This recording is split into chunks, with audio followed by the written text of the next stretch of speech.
Acid surged straight up Pei Yuan's throat. He jerked his head aside and vomited a mouthful of sour fluid. His throat felt as though sandpaper had scraped over it, stinging terribly. He gasped heavily, inhaling hot wind thick with the stench of dry earth. When he opened his eyes, the sky was a murky yellow, cloudless. The blazing sun beat down mercilessly, cracking the ground open into wide fissures. Noise swirled all around him. People wept and coughed, mixed with shouted curses in an unfamiliar dialect. Pei Yuan planted his palm against the ground, grit cut into his skin. He pushed himself upright, only to be struck by a violent wave of dizziness. Once his vision steadied, he understood. He had transmigrated. A flood of foreign memories crashed into his mind, making his skull throb. The great Qin Dynasty. 3 years of catastrophic drought. Vast stretches of land lay barren, not a blade of grass to be seen. The original owner of this body shared his name, Pei Yuan. He was a lowly hunter who survived off the mountains. Tall and broad-shouldered, he possessed a sturdy frame. Unfortunately, every scrap of bark on the hills had long since been gnawed away. The former Pei Yuan had starved to death right here, amid crowds of refugees gathered at this slave market. Pei Yuan felt for his waist. Tied to a hemp cord hung a gray cloth sack the size of his palm. He squeezed it. Something hard shifted inside. Untying the opening revealed a small handful of hulled yellow millet. 2 taels in total. It was all the original man had gotten in exchange for his last intact wolf pelt. He had not even gotten the chance to eat it before he perished. Pei Yuan licked his cracked, peeling lips and clutched the sack so tightly his knuckles whitened. Survive. First, he needed to find water. He took a step forward, tripping over his own feet and stumbling into an earthen wall. Chunks of dried mud crumbled off the wall. Pei Yuan steadied himself, swallowing the metallic taste in his throat. He followed the base of the wall onward. The slave market occupied a dried, up riverbed. Human beings lined both sides, gaunt figures wrapped in tattered burlap. Adults leaned against stones, gasping for breath. Children knelt on the ground, digging for weeds trapped in dirt cracks with their fingers. Flies buzzed, circling several bodies already starting to rot. No one spared the corpses a glance. 1 gene of black flour. I'll take a strong young man who can work. Half a bran cake, and this girl is yours. She can bear children. Haggling cries rose one after another. Breathing laboriously, Pei Yuan used his broad shoulders to push through the throng. A bony man was knocked sideways and turned to snarl. But upon seeing Pei Yuan's nearly 1.9-meter frame and defined arm muscles, he clamped his mouth shut and shrank back. Pei Yuan ignored him. Starvation left him no energy for quarrels. A crowd had gathered up ahead, where commotion was loudest. Pei Yuan halted, leaning against a withered tree stump to catch his breath. At the center of the circle stood a plump woman clad in dark red silk. Her face was lined with harsh flesh, and she gripped a leather whip in her hand. She was the madam from the town's pleasure quarter. The madam pointed her whip toward a corner. These 2 scrawny things. Barely any meat on their bones. I'd have to waste gruel feeding them after buying them. She spat on the dirt. 1 mixed grain cake, and I'll take both. The slave broker, a sharp, featured middle-aged man, rubbed his hands anxiously. Madam, look closely. These are twin girls. The broker hurried forward, seized one girl by her hair, and forced her face upward. See that build, that bone structure? Wash the grime off them, and they'll become top courtesans. The girl let out a pained cry, thin and feeble. Pei Yuan looked over. 2 young women clung tightly to each other. Around 16 or 17 years old. They wore ill-fitting sackcloth rags. Their faces smudged with black mud and hair matted into tangles. Yet their fine bone structure was undeniable. Even emaciated from hunger, their jawlines remained distinct, their necks slender and elegant. The girl whose hair had been yanked bit her lower lip, her eyes filled with hopeless desolation. Her sister clung tightly to her waist, trembling like leaves caught in autumn winds. Despite the sweltering heat, they shook uncontrollably, their bodies losing heat, pushed to the absolute brink of starvation. Bah! The madam cracked her whip against the dirt right beside the broker's feet, kicking up a cloud of loss. What good are twins during a famine? Humans are worth less than dogs. She pulled half a dark, dry cake from her sleeve and tossed it onto the ground. Half a cake. Take it or leave it. If you refuse, they'll starve to death tonight. The broker stared at the cake on the ground and gritted his teeth. It was better than letting them die on his hands. He stretched out to grab it. I'll buy them. A hoarse male voice suddenly cut through the noise. The broker's hand froze mid-air. The madam spun around, her small beady eyes locking onto the approaching man. It was Pei Yuan. He walked slowly yet steadily. His tall figure blocked the sunlight, casting a shadow over the two young women huddled in the corner. The girl whose hair had been pulled lifted her eyes and glanced at Pei Yuan. Pei Yuan did not meet her gaze. He stared at the broker and reached inside his clothing to retrieve the gray sack. He untied the cord. Golden yellow grain came into view. Silence fell over the onlookers. Several bloodshot eyes fixed rigidly on the sack. Throats bobbing as people swallowed saliva. Grain. Genuine grain. Not bark, pure millet with no sand mixed in. 2 taels. Pei Yuan's voice was parched as he held the sack forward slightly. For both of them. The broker's eyes widened. In this famine, copper coins could not buy lives, but grain could. Those 2 taels of millet, boiled into thin porridge, would feed his family of 3 for days. He swallowed hard and reached out to seize the sack. Crack. The whip split the air with a sharp snap. The madam stepped forward to block him. Where did this pauper come from, daring to cut in on my deal? She sized Pei Yuan up and down, dressed in tattered animal hide, straw sandals worn through on the soles. Just 2 paltry taels of millet for 2 living girls? How do you plan to feed them? Pei Yuan stared at the madam. Cramping twisted his stomach again. He lacked the energy for idle talk. He tossed the sack straight into the broker's chest. The broker fumbled to catch it, hugging it tightly for fear a single grain spilled out. Sold. They're sold to this warrior. The broker shouted and darted into the crowd, running faster than a rabbit. The madam trembled with rage and pointed an accusing finger at Pei Yuan. Pei Yuan raised a hand and gripped the leather whip. His broad palms bore thick calluses from years of drawing hunting bows. He squeezed lightly. The madam lurched forward, nearly falling over. Pei Yuan held her gaze. A chill crept down her spine. This was the gaze of a man who had killed before. She released the whip and stepped backward, sneering coldly. Very well. You have courage. The madam brushed dirt from her clothes. A hunter purchasing women. Does your shabby hut even keep out the rain? Watch they don't freeze to death in the night. She swayed her hips and pushed through the crowd. Pei Yuan tossed the whip aside. He turned toward the 2 girls huddled against the corner wall. They watched him with wariness and terror, escaping one pit only to fall into another. Pei Yuan walked over. He bent down and picked up the rough hemp rope binding their wrists, stained with dried blood where it had cut into their skin. He wrapped the rope around his palm. Come. He said only one word. The elder girl did not move. Pei Yuan frowned. His stomach throbbed harder, spots dancing before his eyes. He drew a deep breath and tugged the rope gently. The elder stumbled to her feet, dragging her younger sister upward as well. The 2 leaned on each other for support. Pei Yuan turned and began walking back. The young women followed behind with lowered heads. The crowd parted to make way. Murmurs of gossip echoed all around. Has Hunter Pei lost his mind? Trading his last life, saving grain for 2 burdens? He can barely feed himself, and he takes on women. They'll all be dead within 3 days. Pei Yuan paid no heed to any of it. He kept his pace slow, matching the girl's weary strides. Gurgle, a long rumble, sounded from his empty stomach. Pei Yuan halted briefly, jaw tightening. A quiet gasp came from behind him. The 2 girls shrank inward. They passed through the refugee encampment and followed the dried riverbed uphill. The wind strengthened, stinging faces with flying sand. Half an hour later, the 3 stopped before a dilapidated courtyard halfway up the mountain. Half the bamboo fence had collapsed. 3 thatched huts stood there. Large sections of roof straw had been torn away by wind, exposing charred wooden beams. The only intact feature was a bluestone well in the courtyard center. Pei Yuan pushed open the creaking broken wooden gate. He crossed the threshold and walked to the well. A wooden bucket rested on the stone well platform. Pei Yuan let go of the hemp rope binding the girls. He turned to look at the pair shivering beside the fence. He stretched out a hand and nodded toward the bucket. Clean yourselves. Ripples spread across the water in the bucket. The 2 girls stood beside the well platform, their backs to Pei Yuan. The elder dipped a scrap of cloth in water and slowly wiped the black mud from her face. The younger hugged herself, teeth chattering from cold. Pei Yuan looked away and crouched before a half-collapsed earthen stove. He clutched 2 flint stones. Striking them hard, sparks flew yet failed to ignite the dry tinder. He struck again with greater force. A wisp of smoke curled upward. Pei Yuan leaned forward and blew gently. Smoke billowed backward, choking him. He turned aside and broke into harsh coughs, watering eyes stinging. This body was far too weakened. At last the fire caught, flames licking a chipped clay pot. Inside the pot simmered what little rice chaff remained. It was merely crushed grain husks mixed with ground tree roots, a poor substitute to fool starving stomachs.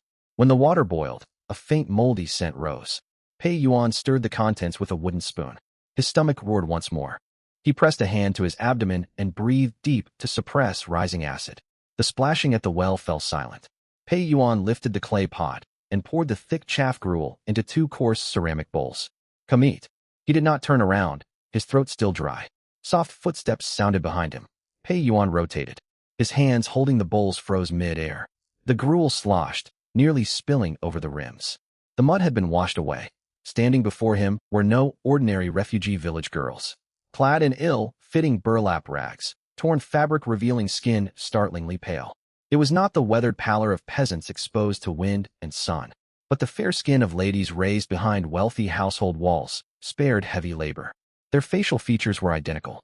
The elder tied her damp hair back, revealing a long, slender neck, straight nose, eyes tilted upward at the corners, carrying a quiet, cold grace. The younger hid behind her sister, round, faced with larger eyes, resembling a frightened rabbit.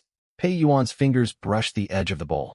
As a modern man, he had seen countless beautiful women, but in this wasteland filled with emaciated refugees, encountering 2 women of such extraordinary features created an overwhelming contrast. If they had been cleaned up and offered for sale at the slave market, 2 taels of millet, not 200 taels of gold, could keep wealthy nobles from scrambling for them. Pei Yuan set the 2 bowls of gruel down on a wobbly wooden table. "Eat." The 2 girls stared at the bowls, throats bobbing. Xiao Yuwei, the younger sister, could resist no longer and took a small step forward. Xiao Wani, the elder, pulled her back by the wrist. Xiao Wani met Pei Yuan's eyes. Her gaze held caution, along with quiet resignation. She led her sister to the table and picked up 1 bowl. She did not gorge herself, though her hands shook from hunger. She held the bowl's base between 2 fingers and turned slightly sideways. She sipped carefully. The rough chaff scraped her throat. She coughed, eyes reddening, yet soon took another cautious mouthful. Pei Yuan leaned against the doorframe and watched. Manners could not be faked. Ordinary starving refugees would bury their faces in bowls and lick them clean. Such innate poise could not be feigned. The 2 bowls of chaff gruel were quickly emptied. Xiao Yuwei even licked residue off the rim before ducking her head in embarrassment. Xiao Wani set her bowl down and stacked both vessels together. "Thank you, benefactor." Her voice was hoarse, each word pronounced clearly. Pei Yuan tore the worn wolf pelt from his waist and tossed it onto the stove. "Do not call me benefactor." Pei Yuan looked straight into her eyes. "What are your names, and where do you come from?" Xiao Wani twisted her fingers tightly, knuckles whitening under strain. She fell silent for 2 heartbeats. "My name is Wani. This is my younger sister Yue. We bear the surname Zhou." A lie. The thought crossed Pei Yuan's mind. She had hesitated half a second, swallowing her real family name. "What work did your family do?" Pei Yuan pressed. Xiao Wani stepped backward, shielding her sister behind her. "Our family originally traded silk in the northern lands. We were moderately prosperous." She lowered her gaze, staring at Pei Yuan's mud-caked straw sandals. "Bandits attacked us on the road. All servants scattered. Mother and father perished. Only my sister and I remain, wandering here." Pei Yuan said nothing. "Silk merchants?" In these times, merchant daughters would not possess such refined, dignified bearing. These were the manners drilled into noble official households from childhood. Still, Pei Yuan did not expose her deception. Whether her father was minister or lord mattered little. In this dog famine, even an emperor would suffer hardship. The priority was surviving the night, enduring until tomorrow. "Very well then, Zhou Wani." Pei Yuan straightened and brushed dirt from his hands. "This courtyard is run down, but walls offer shelter. Stay inside the hut and do not wander off." Dusk arrived swiftly. The moment the sun sank, temperatures plummeted. Wind whistled through gaps in the thatched roof. Pei Yuan reinforced the collapsed bamboo fence out front and barred the gate with thick wooden stakes. He needed to guard against thugs from the refugee market. Wealth ought to stay hidden, and grain even more so. Those 2 taels of millet would easily draw murderers. By the time he finished, full darkness had fallen. No oil lamp lit the shabby hut, not even a candle stub to be found. Only a thin crescent moon hung overhead. Moonlight filtered through holes in the roof, landing on the single wooden bed within. Pei Yuan pushed open the inner room door. Wood hinges screeched loudly. By moonlight, he saw the 2 girls huddled in the bed's corner, clinging tightly to each other. When they saw Pei Yuan's tall shadow enter, Xiao Yuwei shrank further toward the wall like a startled kitten. Pei Yuan walked to the bedside and stopped. The bed was crude, lined with moldy dry straw. Local custom for purchased women dictated, whether taken as laborers or companions, the buyer would formally establish authority on the first night. Otherwise, the women might flee, with no authorities to appeal to afterward. Pei Yuan understood this custom well. He stood in shadow and watched the pair on the bed. Silence hung in the air, broken only by wind and their shallow, rapid breathing. Xiao Wani moved suddenly. She pushed her sister further behind her and sat up on the straw bedding. Moonlight fell across her pale face. Her chest rose and fell rapidly. Sister, Xiao Yue tugged at her sleeve, voice trembling with tears. Xiao Wani patted her sister's hand. Some hardships could not be avoided. Their lives bought with 2 taels of millet demanded repayment this night. She slowly shifted toward the bed's edge, tilting her chin upward to meet Pei Yuan's gaze. She bit her lower lip hard enough to draw blood. Her fingers reached for the hemp cord fastening her clothing, trembling violently as she untied the knot. Rough fabric slipped down one shoulder, exposing pale skin. A gust of night wind made her shiver. Xiao Wani closed her eyes, eyelashes fluttering rapidly. Benefactor. Her voice cracked, heavy with weary resignation. Wani shall attend to you tonight. The burlap garment slid further down her shoulder. Her skin glowed pale beneath moonlight, gaunt with sharply prominent collarbones from starvation. She kept her eyes shut, eyelashes trembling nonstop. Pei Yuan stretched out a hand. Calluses from years of archery lined his fingers as he grasped her wrist. Her skin was ice cold. At his touch, Xiao Wani stiffened, a faint whimper escaping her throat. Pei Yuan's grip tightened slightly. Just as he prepared to speak, a sharp static buzz echoed inside his head. Buzz. Pei Yuan pulled back and stepped away. He shook his head, thinking starvation had conjured hallucinations. But the noise grew louder. Ding. A crisp mechanical tone resounded directly within his mind. Conditions met. Detected host establishing formal partnership. Blessing Empire technology system successfully bound. Pei Yuan froze. Even the cramps in his stomach faded for an instant. A system? A translucent pale blue panel materialized before his eyes, displaying lines of text. This system aims to build a civilization armed with cutting-edge technology. Rules. Each new companion you take, or every child born to you, grants rewards of futuristic technology. Greater numbers of offspring with higher innate talent unlock higher-tier rewards. Reward pool includes high-yield crop strains, refined black powder formulas, flintlock production blueprints, steam engine schematics, casting plans for large-caliber artillery. Pei Yuan's breathing deepened, chest heaving. He stared intently at the words artillery and high-yield crops. Chaos reigned. Drought devastated the land. Refugees starved. While others gnawed tree bark, he could cultivate abundant grain. While enemies fought with blades and spears, he could forge firearms and cannons. Overwhelming technological advantage. All he needed was to build a family and raise children. Pei Yuan swallowed hard, Adam's apple bobbing. He clenched his fists until fingernails dug painfully into his palms. This was no illusion. The light panel flickered again. New user gift pack issued upon successful binding. Open now? Pei Yuan sent a thought inward. Open. The panel shattered, transforming into a storage space visible only to him. 3 items rested quietly inside. A white woven sack holding 50 jin of polished white rice. Beside it hung a slab of meat bound with straw. 10 jin of premium cured pork, its surface lightly smoked with layers of fat and lean meat. At the bottom lay a thick scarlet quilt embroidered with peonies, looking soft and wonderfully warm. Pei Yuan stared fixedly at the sack of rice. Hunger. A crushing wave of hunger crashed over him again, far fiercer than before. That thin rice bran gruel had barely sustained him. Compared to the woman half, dressed on the bed, he craved nothing more than to sink his teeth straight into that cured meat. Pei Yuan roused himself. The dilapidated hut remained dim. Cold wind seeped in through cracks in the window frame. Xiao Wani still lay on the bed with her clothes slipping off her shoulders, waiting. She had endured the chill for so long that she could not suppress a shiver. She cautiously opened her eyes. Pei Yuan stood beside the bed, his gaze vacant, his features flickering in the faint light. Benefactor, Xiao Wani whispered, her voice trembling. Xiao Yue huddled in the corner, clamping a hand tightly over her mouth, terrified of making a sound that might anger the towering hunter. Pei Yuan glanced at her. Sweat dampened the palm that had touched her wrist moments earlier. He wiped it roughly on his burlap trousers. Pull your clothes back into place. Pei Yuan's voice was hoarse. Xiao Wani froze. Her linen garment hung halfway down one arm, leaving her caught between dressing and undressing. Pei Yuan looked away.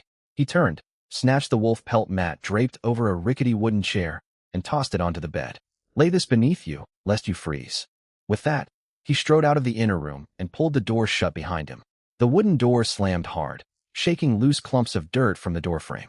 Xiao Wani sat dumbfounded atop the straw bedding, clutching the wolf pelt that still carried the hunter's warmth. Xiao Yue crept over and wrapped her arms around her elder sister's arm. "Sister, why did he leave?" Xiao Wani shook her head and quickly tugged her linen robe back onto her shoulders, tightening the hemp belt securely. She heard footsteps crossing the courtyard, heading toward the firewood shed. "I do not know," Xiao Wani said, drawing the wolf pelt tighter around herself. Out in the front yard, Pei Yuan kicked open the loosely latched door of the firewood shed. Piles of damp firewood filled the space, and a rusted iron pot sat in the corner. Pei Yuan walked to the corner. He focused his mind. Thud! A 50-jean sack of polished white rice materialized, crashing heavily onto the earthen floor. A dull, weighty thud echoed through the shed. Moments later, the 10-jean slab of cured meat appeared, hanging from a wooden rack nearby. Pei Yuan squatted down, his hands trembling. He untied the woven sack's binding string and pulled open the opening. Dim moonlight streamed inside, revealing grains of translucent white rice. Not a speck of sand, not a husk in sight. This was rice refined by modern machinery. Pei Yuan scooped up a handful. Grains slipped through his fingers with a soft rustle. He lifted his palm to his nose and inhaled deeply. The clean fragrance of raw rice. In these famine-stricken years, no incense could compare to this scent. He needed to cook at once. Pei Yuan stood, scooped half a basin of cold water from the water vat, and set the iron pot on the earthen stove. He stuffed dry grass into the fire chamber. He struck the flint 3 times. Sparks ignited the grass, and flames flared up, illuminating Pei Yuan's face, taut with gnawing hunger. He fetched a chipped black pottery basin. He plunged both hands into the rice sack and scooped 3 large handfuls of white rice into the basin. Water turned milky white as he rinsed the grains. After 2 quick washes, he poured the rice into the iron pot, filled it with water, and covered it with a wooden lid. The fire in the stove burned fiercely. Pei Yuan turned to prepare the cured meat. There was no cutting board in the shed, so he laid the meat across a split, thick log. He drew the hunting knife from his waist. The blade was somewhat dull. Pei Yuan pressed down on the spine of the knife and cut hard. The cured meat was dry. Sizzle. The flesh split open, revealing deep crimson, lean meat streaked with pale white fat. The rich aroma of smoked, cured meat drifted out. Pei Yuan cut off a full jean of meat, slicing it into thick slabs. Grease coated his fingertips. Unable to resist, he brought his fingers to his lips and licked them clean. Salty, unmistakably meaty. Water boiled inside the iron pot. Steam pushed against the wooden lid, making it thump repeatedly. A rich aroma of cooked rice seeped through every crack, drifting forcefully into the main room. Inside the main room, Xiao Wani and Xiao Yue huddled in the corner of the bed. Both caught the scent at once. Xiao Yue's stomach rumbled loudly. She clutched her midsection, her eyes blazing with longing. "Sister, what is that smell? It sounds as though someone is cooking rice." "That cannot be. He gave us all the rice bran he had earlier." Xiao Yue bit her lip. In the firewood shed, the rice was ready. Pei Yuan poured all the steaming white rice into the black pottery basin, mounding it high like a small hill. He rinsed the iron pot quickly and heated it dry over the fire. No cooking oil was needed. He tossed the thick slices of cured meat straight into the hot pot. Sizzle. The fat shrank the instant it touched the heat, releasing streams of clear oil that bubbled across the pot's bottom. The tantalizing scent of seared, cured meat and rendered lard exploded across the small courtyard. Pei Yuan stirred rapidly with a wooden spatula. The edges of the meat curled, glistening with oil. He grabbed a large ceramic bowl and scooped all the meat and grease into it. It burned hot against his palms. He gripped the bowl's rim and stepped outside, huffing from the heat. The main room's door creaked. Xiao Wani and Xiao Yue stared rigidly toward the entrance. Footsteps drew nearer, heavy and steady. The door was kicked open. Pei Yuan walked inside. He paid no mind to the 2 sisters on the bed and headed straight for the wobbly, broken wooden table. Thud! The large bowl of steaming fried, cured meat slammed onto the table, oil still crackling atop the slices. Clang! The basin piled high with white rice was set beside the bowl, thick steam curling upward. Steam rose from the pottery basin, hitting the leaky thatch overhead and dissipating. The entire ramshackle hut filled with the roasted fragrance of lard and the fresh sweetness of cooked rice. Xiao Yue knelt on the edge of the bed, her eyes fixed unblinkingly on the oil, glistening meat, barely daring to breathe. Her cheeks flushed red from holding her breath before she gasped sharply. The loud sound of her swallowing echoed in the quiet room. Xiao Wani sat beside her. Her fingers dug into the wolf pelt beneath her grasp. She pinched her thigh hard. Pain flared. This was no hunger-induced hallucination. Resting on the rough wooden table before her was truly a basin of white rice. No grit, no yellowed old husks. The plump grains shone pure white. Next to it sat the bowl of cured meat, fat translucent, lean meat bright red, tiny bubbles still simmering in the oil pooled at the bottom. Xiao Wani's mind reeled. 3 years of severe drought had dragged on. Even among the wandering refugees on the outskirts, food was non-existent. Only half a month prior, her father had still served as the imperial prime minister. Even in the prime minister's mansion in the capital, such pure polished rice had never graced the dining table. Grain shipments from the Jiangnan region had long been cut off. Even the imperial kitchens in the palace were forced to mix coarse grains into meals. Starving bodies littered the land, every accessible tree stripped of bark. This hunter clad in tattered animal hides, his soles worn through, had vanished into the firewood shed for less than half an hour, yet emerged bearing rice fit for immortals. Xiao Wani looked toward Pei Yuan standing beside the table. Firelight stretched his shadow long across the floor. His stubbled face suddenly seemed unfathomable. Was he merely a hunter barely clinging to life? Or a powerful hidden warlord, lying low in this remote border village? Pei Yuan paid no heed to her suspicions. He was ravenous. He found no chopsticks in the shed, only 2 chipped wooden spoons. He tossed the spoons onto the table, picked up the pottery basin, and sat down beside the bed. Pei Yuan ate directly with his hands. He grabbed a handful of scalding rice and stuffed it into his mouth. The heat made him hiss. He barely chewed before swallowing, the sweet taste of carbohydrates bursting across his tongue. He reached for the ceramic bowl, snatched 2 thick slices of cured meat, and ate them. Rich oil and meat flavor slid down his empty stomach. It tasted incredible. He ate so quickly he bit his tongue. The metallic tang of blood mixed with grease as he swallowed.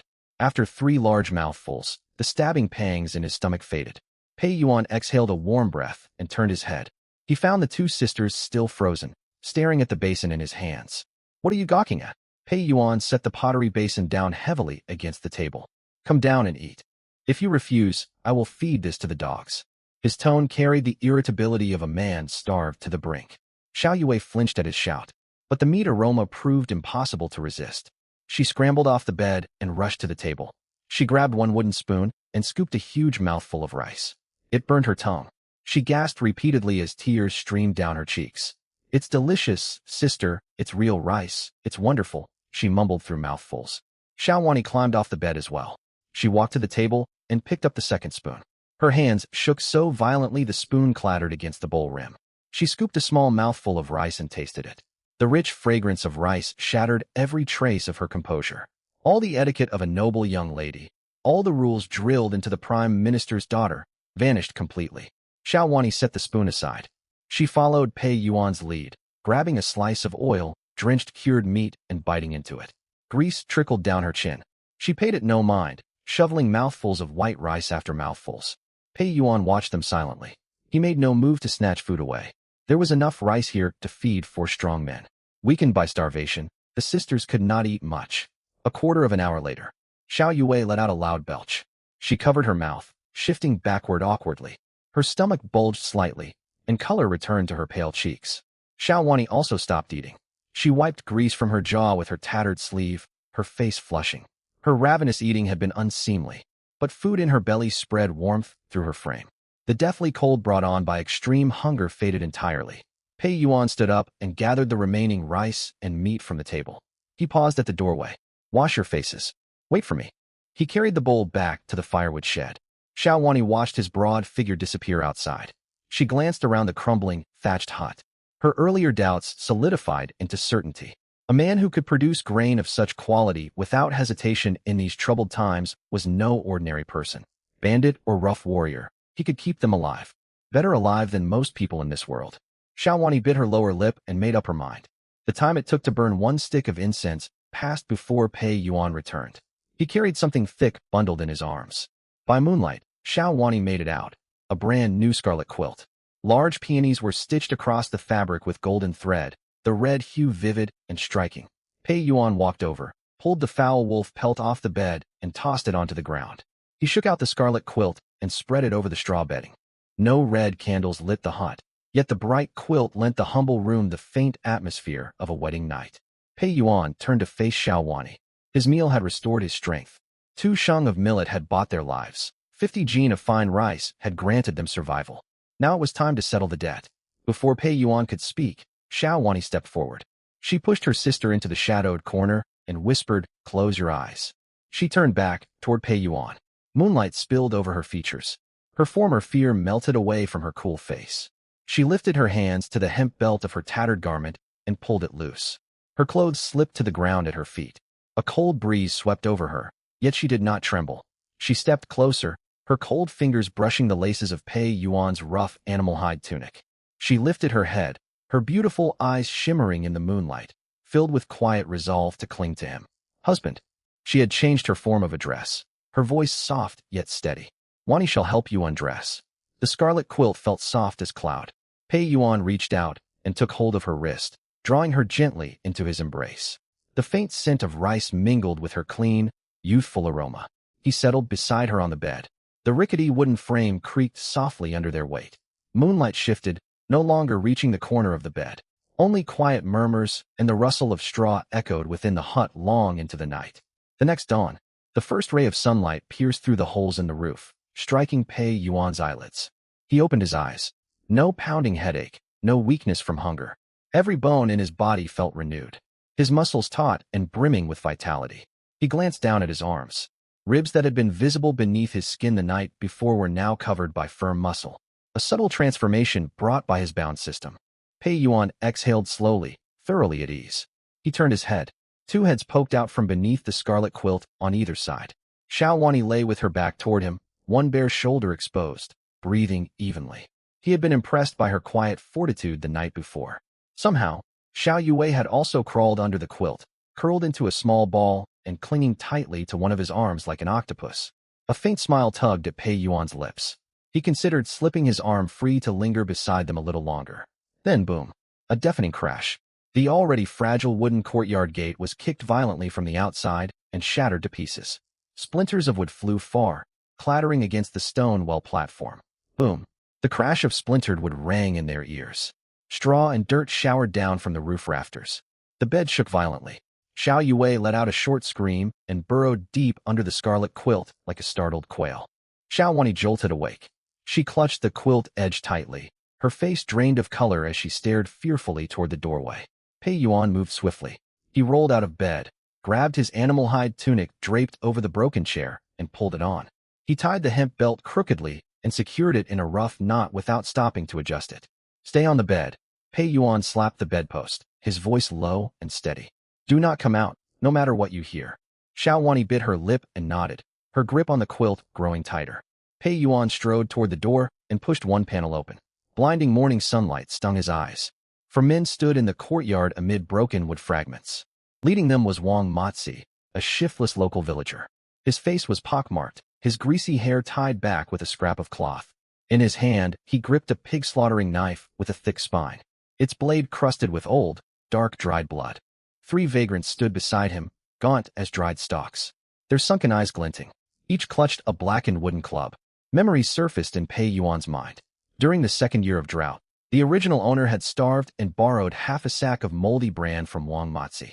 They had agreed he would repay a full sack, interest included, once autumn arrived.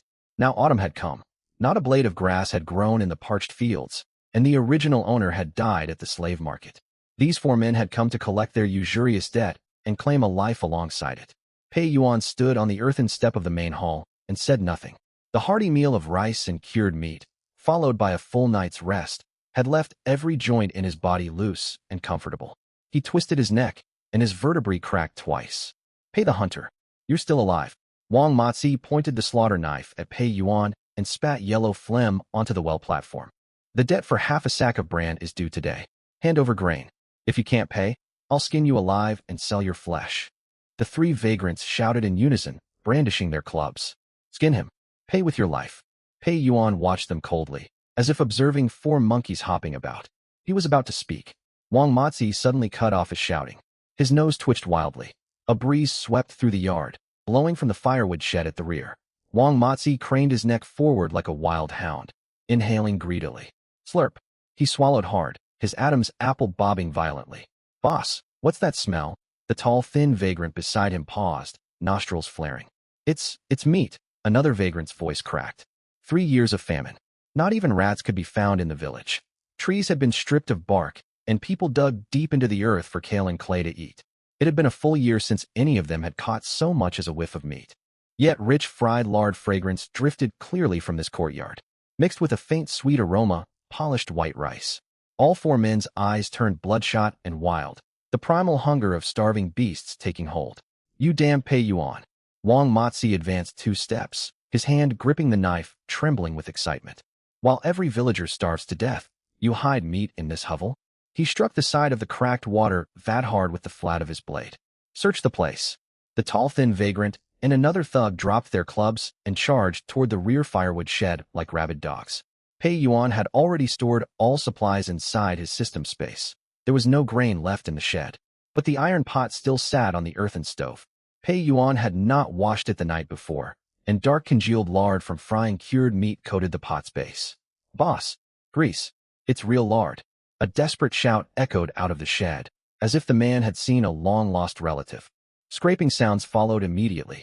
The 2 vagrants discarded their knives and scratched furiously at the pot bottom with filthy fingernails, prying loose chunks of hardened grease and shoving them straight into their mouths to lick ravenously. It smells divine, heavenly. Hearing the commotion in the shed, Wang Matzi's eyes burned red. He stared fixedly at Pei Yuan, who stood atop the stone steps. You cursed barren man. How dare you hoard food for yourself? Wang Matzi ground his teeth, the pockmarks on his cheeks twitching violently. The interest on that half-sack of chaff shall rise tenfold. All the meat and rice you've hidden belongs to me. Without waiting for Pei Yuan's reply, he strode toward the main hall. The firewood shed only held a trace of cooking oil. The fine grain must be hidden inside the house. Pei Yuan did not move. He folded his arms across his chest, simply watching Wang Matzi charge up the steps. Wang Matzi thought nothing of Pei Yuan. Just a hunter wasting away from hunger, staggering along the village path only yesterday. How much strength could he possibly have now? He reached the doorway of the main hall and prepared to push his way inside, then suddenly froze. Half the wooden door had been kicked broken, the remaining half hanging crookedly from its frame, split open to form a gap 2 fingers wide. Sunlight streamed through that crack, falling onto the tattered wooden bed within the inner room. Wang Matzi's gaze slipped through the opening, and his whole body turned rigid as stone. Inside the room, Xiao Wani stood with her back to the door, hurriedly pulling on her rough linen garment. The bright peony-patterned quilt had slipped down to her waist. Sunlight fell across her back, her skin dazzlingly pale. Her waist slender, the curve of her shoulders and neck as smooth as fine mutton fat jade. Xiao Yue huddled beneath the quilt, only her palm-sized face exposed. She stared in terror toward the doorway. Those large, clear eyes, and her smooth, delicate cheeks, amid this horde of refugees. Where every woman was gaunt as dried firewood, she looked like a celestial maiden descended to earth. Wang Matzi's breath caught entirely. His butcher's knife clanged against the doorframe, denting the timber. His pockmarked face flushed deep purple, his jaw hanging open, saliva dripping unceasingly onto his dusty, tattered shoes. Beauties. 2 breathtaking, living beauties.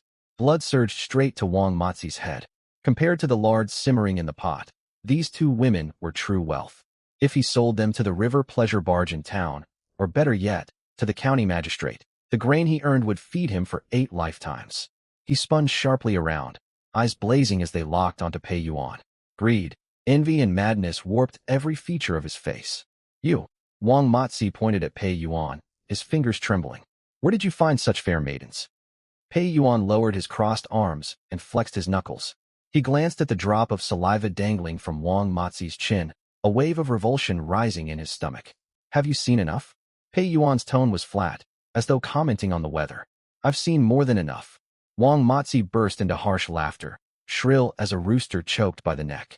He wrenched the butcher's knife free from the doorframe, the sharp blade glinting coldly in the sunlight. He stepped forward, the tip of the blade aimed straight at Pei Yuan's nose, less than half a foot away. You worthless starving hunter. Fat on Wang Matzi's cheeks quaked, his voice shrill enough to cut through the wind. You owe your debts and refuse to pay. Not only do you hide polished rice, you shelter 2 peerless maidens. He spat a fleck of blood onto the ground. Everything in this courtyard was stolen by you, you lowly thief. He shouted toward the firewood shed. Come out, all of you. Get to work. 2 scruffy ruffians covered in soot rushed out wielding wooden clubs, joined by another loiterer who had been watching the yard. The 3 men surrounded Pei Yuan. Wang Matzi tapped the broken door with the flat of his blade. Today, I act as heaven's instrument of justice. He bared his yellowed teeth, staring hard at Pei Yuan. I'm taking every scrap of grain, and the women too. The words had barely left his mouth when Wang Matzi raised his knife, pointed it at Pei Yuan, pressed his grubby palm against the wooden door, and leaned in to storm the inner chamber. Splinters dug into Wang Matzi's fingernails, yet he paid them no mind, most of his body leaning toward the inner room. The tip of the butcher's knife hovered less than 2 inches from Pei Yuan's nose. Pei Yuan did not dodge, nor did he speak. His hunter's physique, strengthened by the system, coiled taut like a fully drawn heavy bow in that instant. He lifted his left hand. The movement was too fast to follow, stirring a gust of wind. His fingers clamped like iron tongs around Wang Matzi's right wrist, gripping the knife. Wang Matzi stared in shock. He never imagined this starving man would dare fight back. Before he could unleash a curse, Pei Yuan twisted his wrist sharply outward. Crack! The crisp sound of splintering bone echoed through the courtyard. Raw white bone jutted through Wang Matzi's dark, weathered skin, and blood spurted forth at once. Ah! Wang Matzi let out an inhuman scream, sounding like a strangled rooster. The butcher's knife clattered to the dirt. Pei Yuan tugged downward with his left hand. Wang Matzi's heavy 200-pound frame lost balance and lurched forward. Pei Yuan stepped back with his right leg, sinking his hips. Muscles bulged across his shoulders, stretching his tattered animal skin tunic tight. No fancy techniques. He balled his right fist. Using Wang Matzi's forward momentum, he drove a solid blow straight into the man's face. Thud! It was not the sound of fist meeting flesh, but the dull crash of a hammer smashing a ripe melon. Time seemed to stand still for a heartbeat. Wang Matzi's scream cut off abruptly. The force of the punch lifted his feet off the ground, and he flew backward like a sack of rags, crashing hard into the stone water vat at the center of the yard. A jagged crack split the vat's surface. Wang Matzi slid to the earth, twitched his limbs twice, and fell still. His facial bones were caved inward. His nose crushed flat against his cheeks, eyes bulging outward. A thick mixture of blood and tissue dripped from his jaw into the lush soil, quickly soaking into the ground. He died instantly. A deathly hush fell over the courtyard. Wind whistled through the broken fence. The tall, gaunt ruffian still clutched a lump of black grease scraped from the iron pot in the firewood shed. His mouth hung open, and the grease plopped onto his toes. The other 2 thugs froze mid-swing with their clubs, staring first at Wang Matzi's body, then up at Pei Yuan standing on the steps. Pei Yuan held his punching stance, blood coating his knuckles, droplets trickling from his little finger onto the stone step. A damp patch spread across the tall ruffian's trousers. The sharp stench of urine filled the air. Clatter! His club hit the ground. The 3 men's knees buckled, and they dropped to the dirt littered with splinters in unison. Lord Pei, ancestor! The tall man slammed his forehead against the ground, scraping his brow raw on broken timber. We were blind fools, blinded by greed. Spare our lives.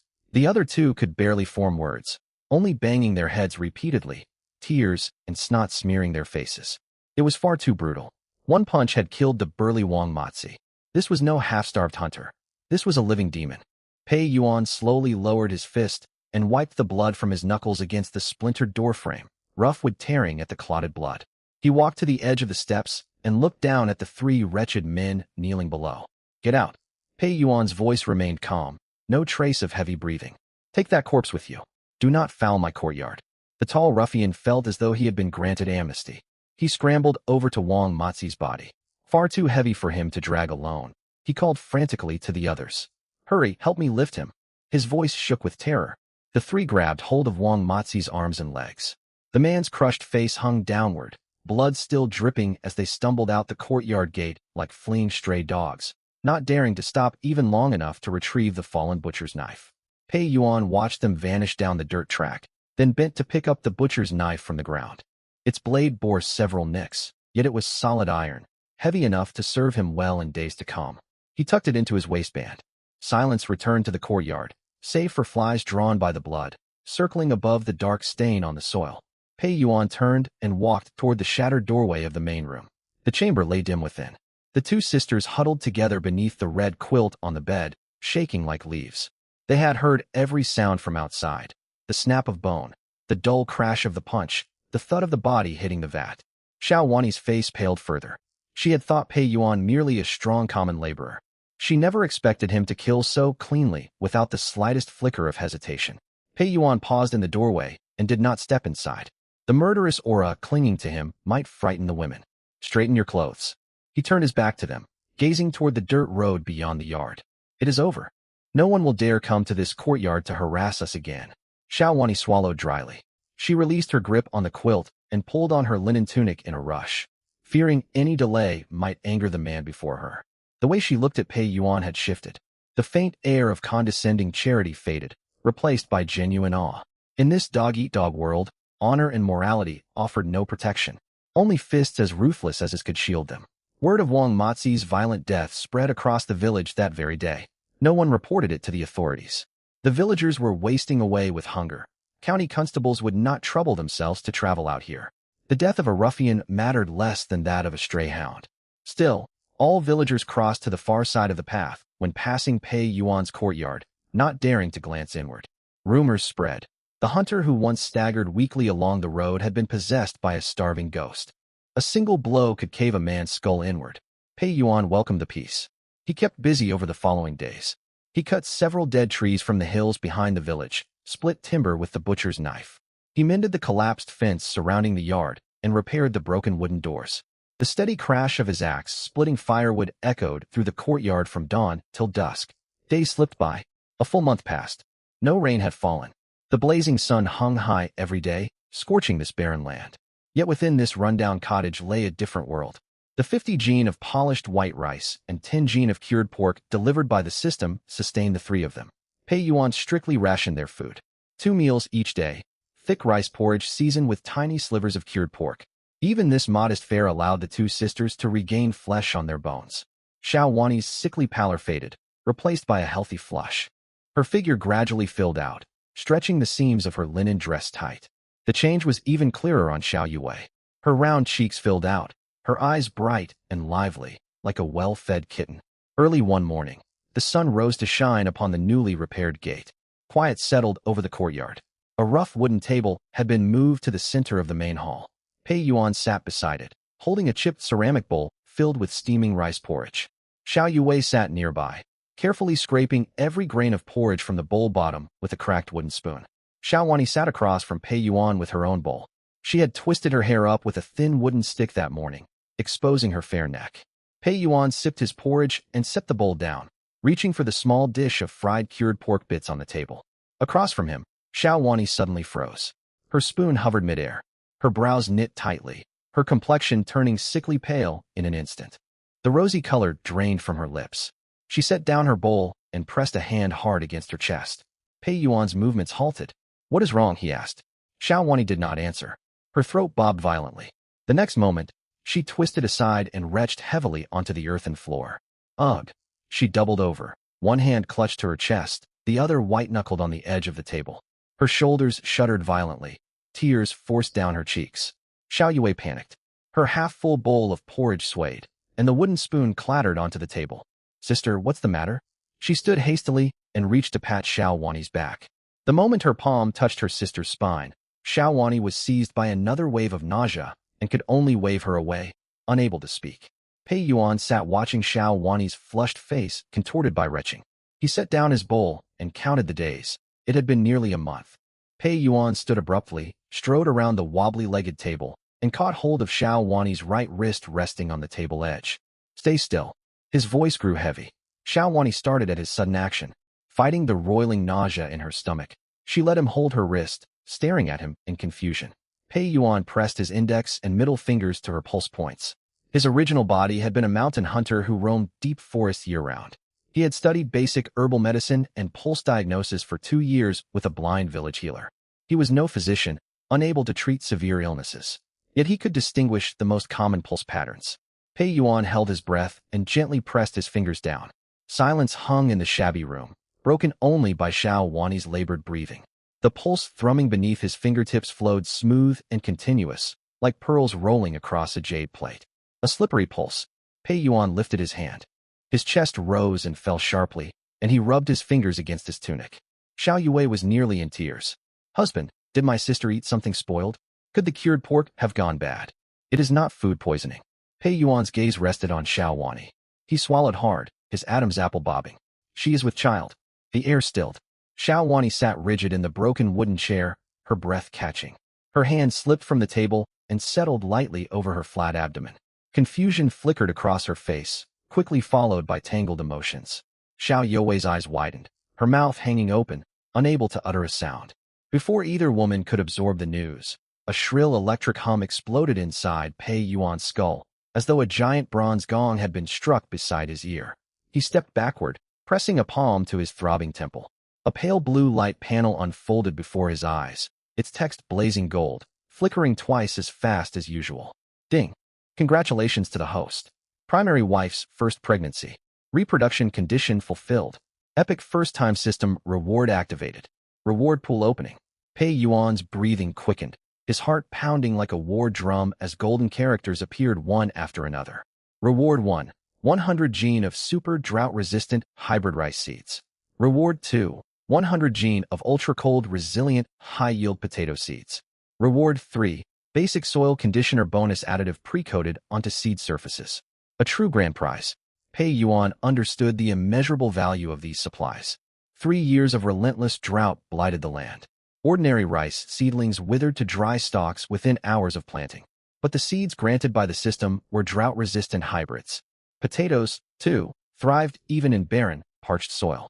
100 gene of seed, cut and planted, could yield thousands upon thousands of gene of grain.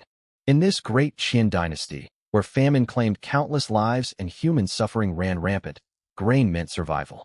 With enough food, he could gather a loyal force unafraid of hardship. Pei Yuan turned and strode toward the firewood shed in the backyard. I am heading out. He spoke shortly, moving quickly enough to stir a gust of wind. He pushed open the shed door and shut it behind him. In the dim light, Pei Yuan summoned the system's storage with a thought. 2 rough linen sacks materialized, landing heavily on the dirt floor and kicking up fine dust. Pei Yuan knelt and untied the hemp cord fastening the first sack.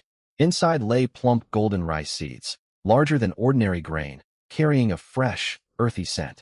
He opened the second sack to find pre-cut potato seed chunks, each sprouting short, reddish shoots. A faint white powder coated every piece, the soil conditioner the system had mentioned. Pei Yuan rested his palm against the sackcloth. The rough fabric scraped his skin, yet it filled him with steady assurance. With these seeds, he need no longer survive by rationing a small stock of polished rice. He would build a granary from this cracked, lifeless soil. He stood and rummaged through the corner of the shed, uncovering a rusted, worn hoe. Its wooden handle rattled loose. Pei Yuan flipped the hoe and struck the stone threshold sharply twice to wedge the timber fast, rust staining his palms. Rice required irrigated seedbeds, impossible to establish for now. He would plant the hardy potatoes first. Pei Yuan lifted the sack of potato seeds in his left hand. Its 100-gene weight felt light in his grip. He slung the hoe over his right shoulder and stepped out of the firewood shed into the front yard. Xiao Wani still sat at the table, lost in thought, her hand resting protectively over her belly. Pei Yuan looked toward her and softened his tone. Rest indoors. Do not touch cold water. Keep watch over the gate. Xiao Wani lifted her head, about to ask where he was going. But Pei Yuan had already carried the sack out through the courtyard gate. The sun blazed overhead, searing the scalp. Wind swept clouds of yellow dust, carrying only the dry, lifeless smell of parched earth. Pei Yuan followed the village dirt road toward a stretch of wasteland at the foot of the hills. It was the thin plot of land cleared by his original self. The land was cracked so badly the fissures could fit a heel. Not a single weed grew upon it. Further down the village path, clouds of yellow dust swirled. The elderly village elder walked at the front, leaning on a bare wooden walking stick, his straw sandals worn down to fraying straps. 30 or more villagers followed behind him, men, women, and children, each carrying tattered bundles. Their grain had run out. To remain in the village meant certain death. They planned to travel south together, clinging to the faint hope of survival. Even if they perished along the road, it was better than wasting away slowly at home.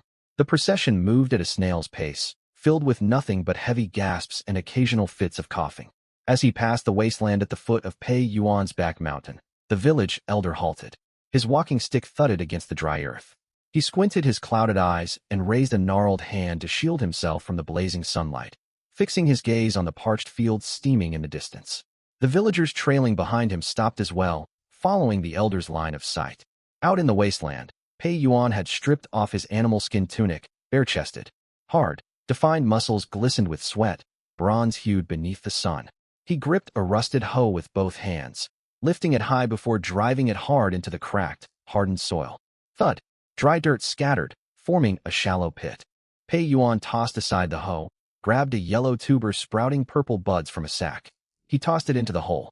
He kicked loose dry soil over it with the tip of his straw sandal. Then he stepped forward, raised the hoe once more, and struck another hollow. The sun blazed hot enough to scald a man alive. The soil in the field was so dry it crumbled into fine dust at the lightest touch. The villagers carried all their belongings, dragging their families along. Their lips were split and bleeding. They paused, staring blankly at Pei Yuan laboring in the field, drenched in perspiration. A heavy silence fell over the crowd. No one spoke. All of them watched him as if gazing at a raving madman. The village elder trudged across the hard clods to the edge of the field. His wooden cane poked a small indentation in the ground.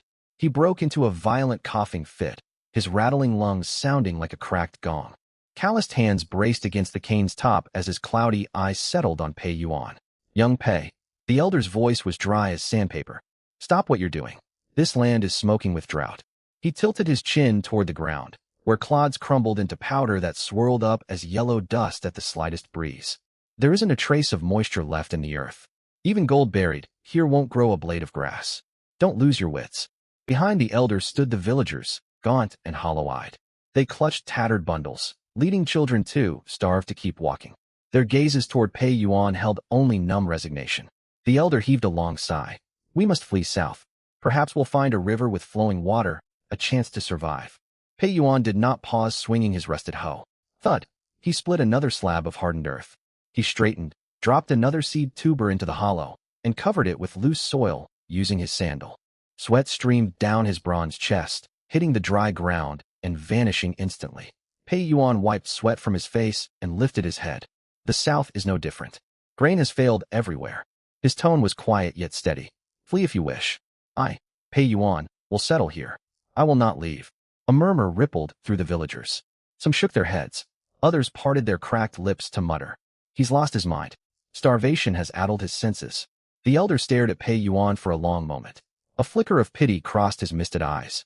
He said nothing more to dissuade him. Leaning on his cane, he turned and trudged onward. The 30-odd refugees fell into motion again, like wandering wraiths slowly vanishing down the dust-choked village road. Pei Yuan paid them no further heed. He bowed his head and resumed wielding the hoe. 100 jean of seed potatoes, cut into hundreds of chunks. Dig a hole, plant the seed, cover it with earth. The repetitive movement set his shoulder muscles burning and sore. Blisters formed on his palms, then burst against the wooden handle of the hoe, oozing blood. The sun sank below the horizon, painting the sky with a bleak, blood-red sunset. Pei Yuan stood upright and cast down his hoe. Every last jean of seed had been planted, leaving rows of uneven, low mounds stretching across the wasteland. He stood at the field's edge and focused his mind. His system space unfolded. The supplementary reward the system had mentioned appeared before him. Divine Farmer's Vitality Elixir. A thumb-sized celadone vial materialized in Pei Yuan's palm. He pulled out the wooden stopper. It carried no scent. Holding the hoe, he strode back to his courtyard. The bluestone well in the front yard held barely any water now. Pei Yuan lowered a wooden bucket, jostling it to draw half a bucket of murky water dotted with withered leaves and silt at the bottom. He tipped the celadone vial over the bucket. A single clear drop fell into the muddy water. No sound followed, yet silt rapidly sank to the bottom. The murky water cleared before his eyes, tinged with a faint pale green glow. Pei Yuan fetched a cracked wooden ladle. Carrying the half bucket of water, he returned to the wasteland under cover of night. He scooped half a ladle of water and poured it over the first soil mound. Hiss! The moment water touched the parched dirt, a wisp of thin, white smoke rose. It was not evaporation. The soil drank the moisture greedily like a sponge, absorbing it completely in an instant. Pei Yuan kept going. He moved along the rows, pouring half ladles of water over each mound. This half bucket of water seemed imbued with life. Even barely dampening the surface, the faint green radiance spread along the cracks in the earth. The entire moo of wasteland was wrapped in a faint aura of vitality. Once he finished, night fell completely. Pei Yuan carried the empty bucket home. Xiao Wani lit a bundle of firewood as a torch in the main room, waiting for him with a bowl of warm water. Pei Yuan took the bowl and drained it in one gulp. He said nothing of the planting and collapsed onto his bed, utterly exhausted. He fell into a deep, heavy sleep. Dawn broke the next day. The sky lightened to pale fish-belly white before the sun crested the horizon. A rare coolness hung in the air. Pei Yuan's eyes flew open. He pulled on his short tunic, strode out of the courtyard, and headed straight for the back mountain. He walked quickly, his heart pounding in his chest. When he rounded the mountain bend, his footsteps ground to a halt. His breath caught in his throat. A breeze swept toward him. Gone was the familiar acrid stench of scorched soil. In its place came a rich scent of green plants and damp earth. The wasteland before him had transformed. The lifeless yellow, brown ground was no more. Instead, it stretched out in rich, deep green. Potato seedlings over a foot tall crowded each other along the rows. Their leaves were thick and lush, vivid enough to seem to drip green. Crystal dewdrops even hung from the leaf tips. In this land stricken by 3 years of drought, dew was rarer than pearls. Pei Yuan stepped forward. Not only had shoots sprouted, before his eyes, buds unfurled atop the potato plants. A soft rustling filled the air. Pale purple and white blossoms bloomed one after another. Flowers opened, then faded. In the span of half an hour, the edges of the dark green leaves began to turn faintly yellow, a sign that the tubers beneath the soil had fully ripened, packed full of starch. Pei Yuan knelt down. He pressed his palms to the ground.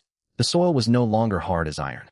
It had turned soft and damp, brimming with earthy energy. He seized a clump of sturdy potato stems. Drawing a deep breath, his arm muscles tensed as he pulled upward with all his strength. Crash! Loose soil split open. A string of muddy tubers emerged, dangling from the roots. They felt heavy in his hands. Pei Yuan stared fixedly at his harvest. The largest tuber was bigger than his fist. Even the smallest was the size of a goose egg. This single plant bore more than a dozen tubers, weighing at least 5 or 6 jin. Pei Yuan plucked the largest tuber. He brushed mud off its skin with his thumb, revealing pale yellow rind. He gripped it firmly and split it cleanly in two. Crack! A sharp snap echoed out. Creamy white, starch, rich flesh was exposed, glistening with juice. No shriveling, no hollow cores. A perfect, abundant harvest. Pei Yuan glanced over the yellowing foliage covering the field. He made a rough estimate. This single mu of land would yield no less than 8,000 jin of potatoes. In this troubled world, Pei Yuan now held grain to sustain him. Days slipped by. For days later, Pei village stood entirely empty. Not even a stray cat remained. Doors hung open on every house. Weeds sprouted in abandoned courtyards. Wind gusted through, rolling clumps of dried grass across the lanes. Outside Pei Yuan's courtyard wall, a refugee child lay crumpled on the ground. He was 7 or 8 years old, with an oversized head perched atop a neck so thin it seemed ready to snap. His limbs were nothing but skin stretched tight over bone. He had become separated from his parents on the road. Too weak to keep walking, he had slid down against the earthen wall. The child's eyes were shut. His chest rose and fell faintly, slow and shallow. His lips were split open in bleeding gashes. He no longer had the strength even to await death. Consciousness was slipping away into darkness. The sun climbed higher.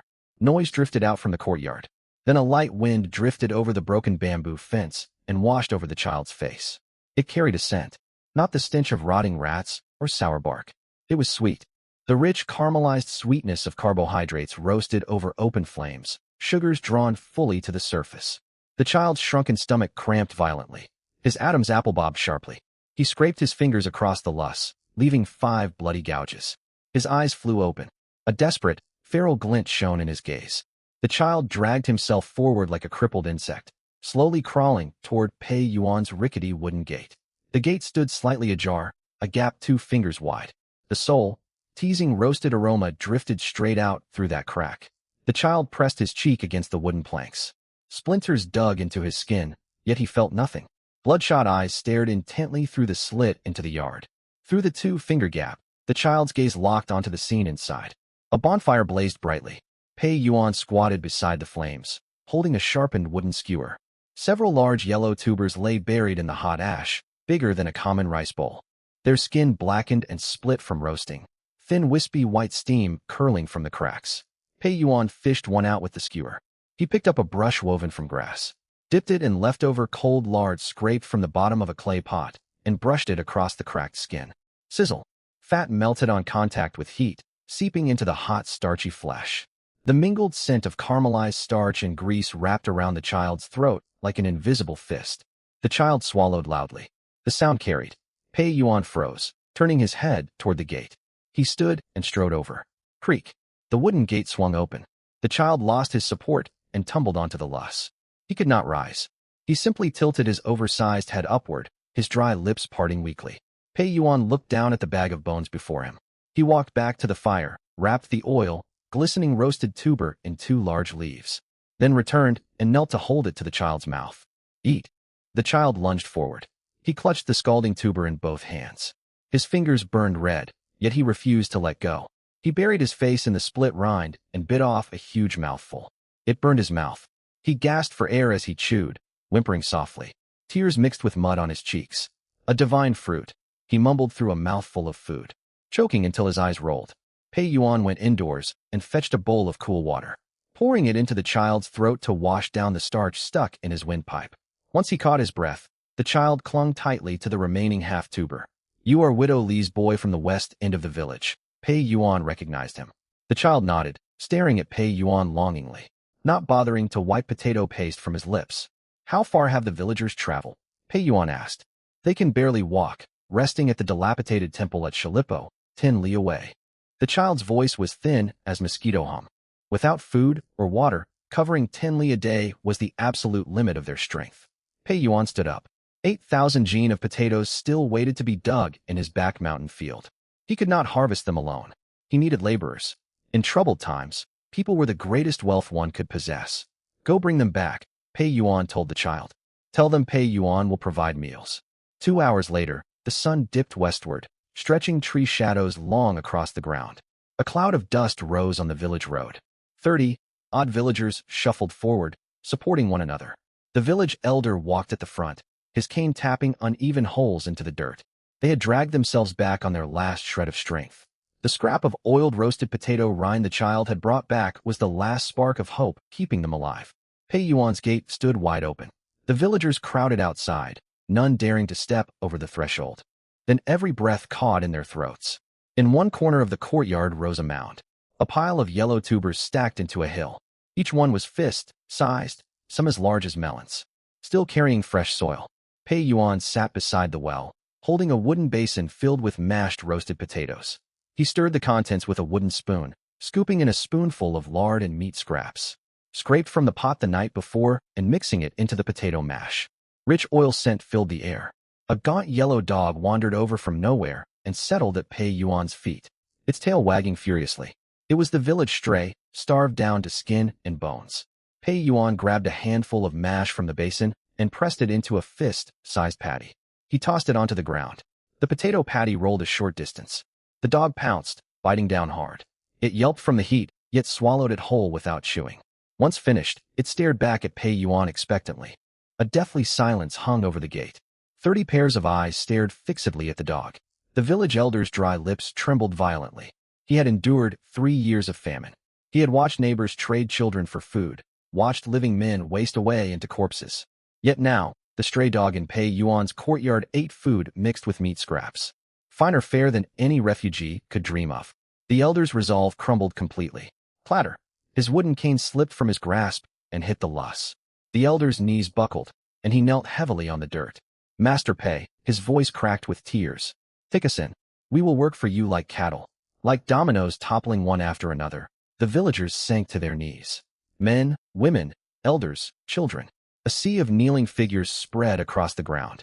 3 years of suppressed despair burst forth at last. Some pressed their foreheads to the soil and wept aloud. Master Pei, give us food.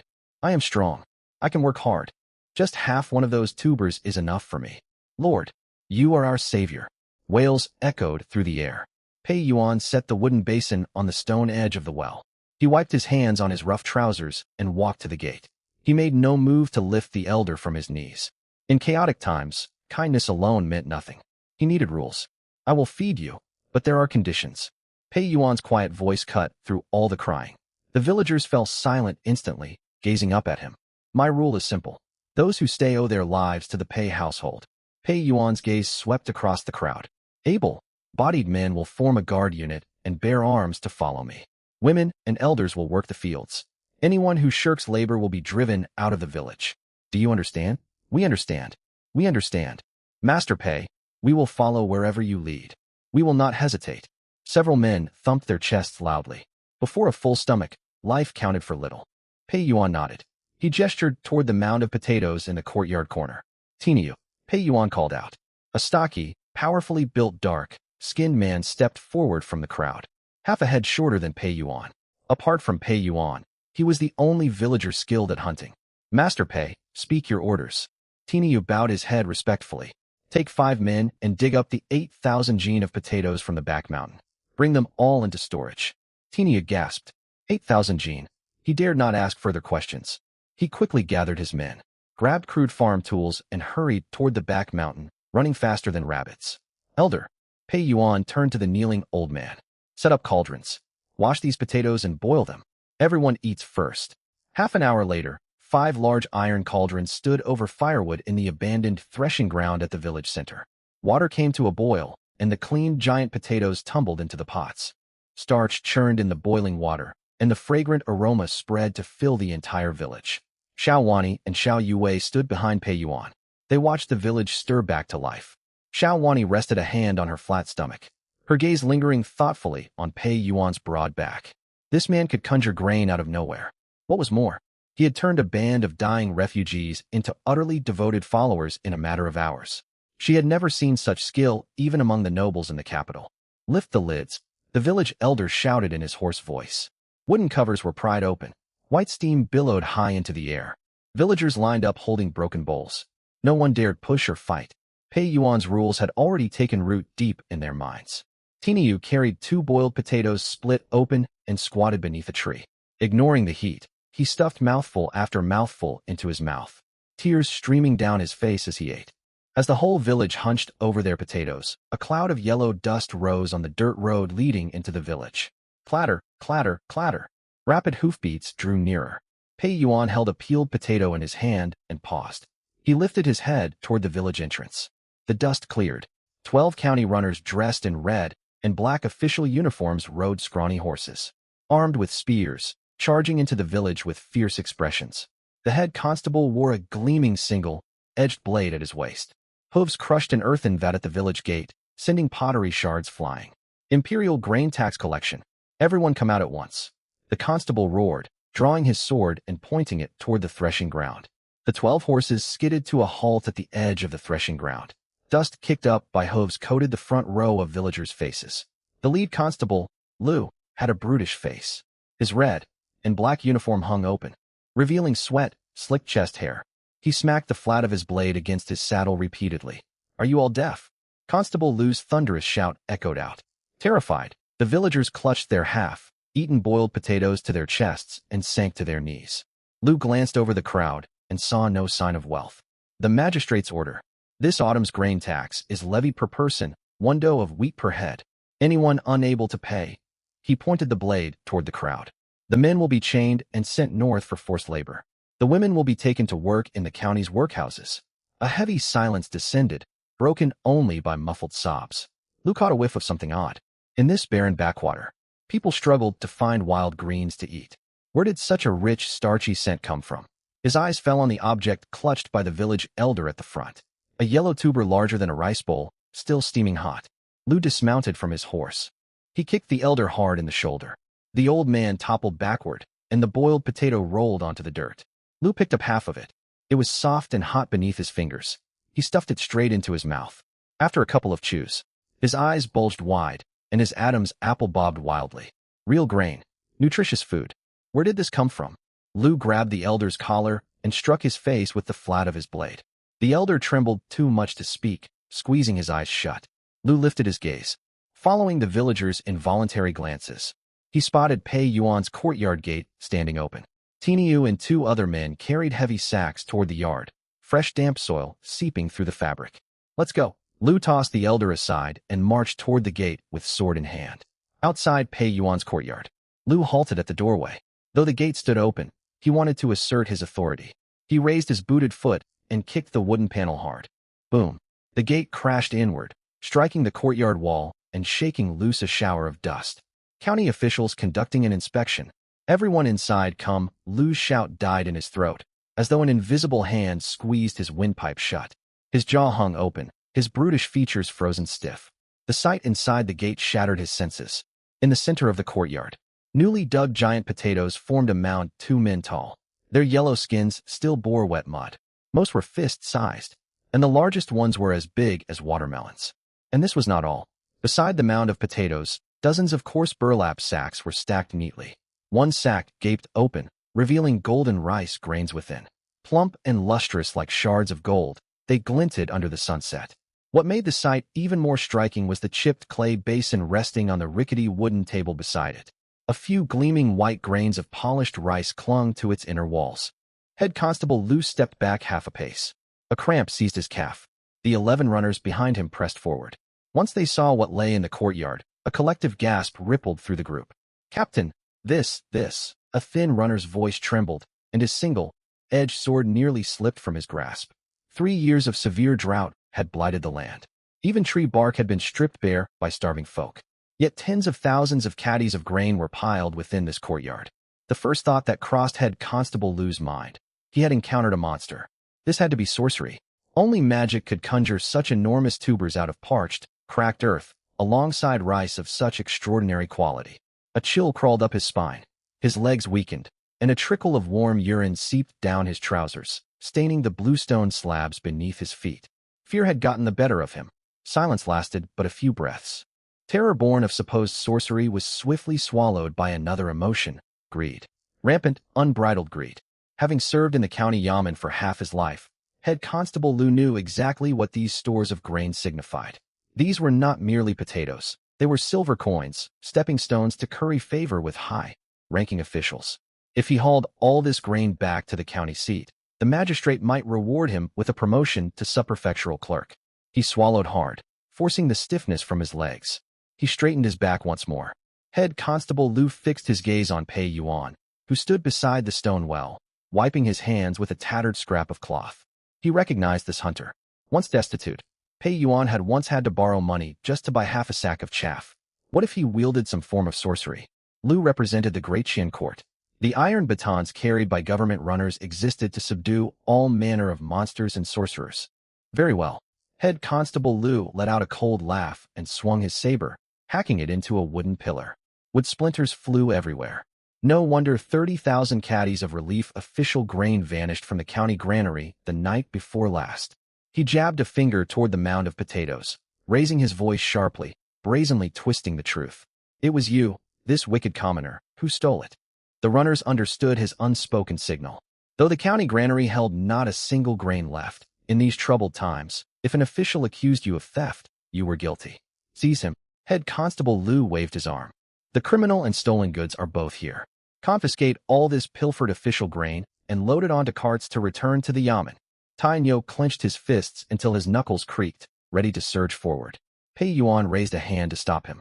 He tossed the scrap of cloth onto the well platform and turned to face Head Constable Lou. He said nothing. His gaze was cold, as if he stared at a corpse. Head Constable Lou grew uncomfortable under that stare. He felt his official authority being challenged. Just as he was about to fly into a rage, his line of sight drifted past Pei Yuan's shoulders toward the half-open door of the main house. Inside the room, Xiao Wani had heard the commotion outside. She pulled aside a section of the tattered door curtain and peered out. She had washed her face that day and pinned her hair up with a thin wooden stick. Sunset light spilled across her cool, exquisite features, her skin pale as fine porcelain. Xiao Yue hid behind her elder sister, poking out half her face. Her round eyes shimmered with timid unease. Head Constable Lou could not tear his eyes away. His breathing grew heavy, his chest heaving. He had never seen a woman of such beauty, not even in the most prosperous pleasure house in town. Even dressed in patched rough linen garments, an innate grace radiated from her, impossible to conceal. Grain, and 2 beautiful women. This errand had brought him all the luck he had never known in his life. Head Constable Lou wrenched his saber free from the wooden pillar. The blade pointed straight at Pei Yuan's nose, reaching over the mound of potatoes. "Not only have you stolen official grain, you are also suspected of abducting civilians." The flesh on his cheeks bunched together as he bared yellowed teeth stained by dry tobacco smoke. He turned and roared at his subordinates. "Bind this scoundrel with iron chains. Strike him down if he dares resist." He tilted the blade downward, gesturing toward the main house, his tone thick with crude desire. "Bring those 2 delicate young women inside as well. Take them back to the county seat for the officials to question." The saber's tip glinted coldly in the sunlight. Head Constable Lu roared at the top of his lungs, veins bulging on his neck. Two runners carrying staffs moved past the potato mound, heading toward the main house. They were well practiced at arrests. They intended to bind the women tightly. Pei Yuan stood rooted to the spot. He neither shouted nor retreated. He stared steadily at Head Constable Lu, his gaze hard and frigid, like water trapped deep in a sunless well.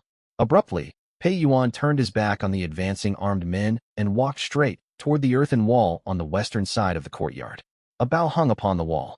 100-stone draw, weight war bow. Its frame carved from catalpa wood, reinforced with ox horn, strung with 3 twisted strands of raw cowhide. It was the hunting heirloom left by his predecessor. For 3 years of drought, the former inhabitant had starved to the brink of collapse, unable even to draw the bowstring. It had hung gathering dust all this time. Pei Yuan stretched out a hand. His broad palm seized the bow grip and pulled it free. A cloud of dry dirt fluttered down. Hey, grabbing a broken plank to use as firewood. A scrawny runner shook out his iron chain, the metal links clattering. He grinned, revealing yellowed teeth, sauntering forward unhurriedly. Hunter Pei, you could barely stay upright half a month ago. Do you think that worn bow can scare anyone? The other runners burst into laughter. They did not take Pei Yuan seriously at all. In this age, common folk always bowed low before anyone wearing official livery. Pei Yuan did not reply. His left hand gripped the bow frame, rough grain pressing against his muscles. His right hand reached behind his back and drew a rusted heavy iron wolf-tooth arrow. He knocked the arrow. Index and middle finger curled around the raw leather bowstring. Pei Yuan drew in a deep breath. His feet spread apart, straw sandals sinking firmly into the parched earth. He sank his hips low.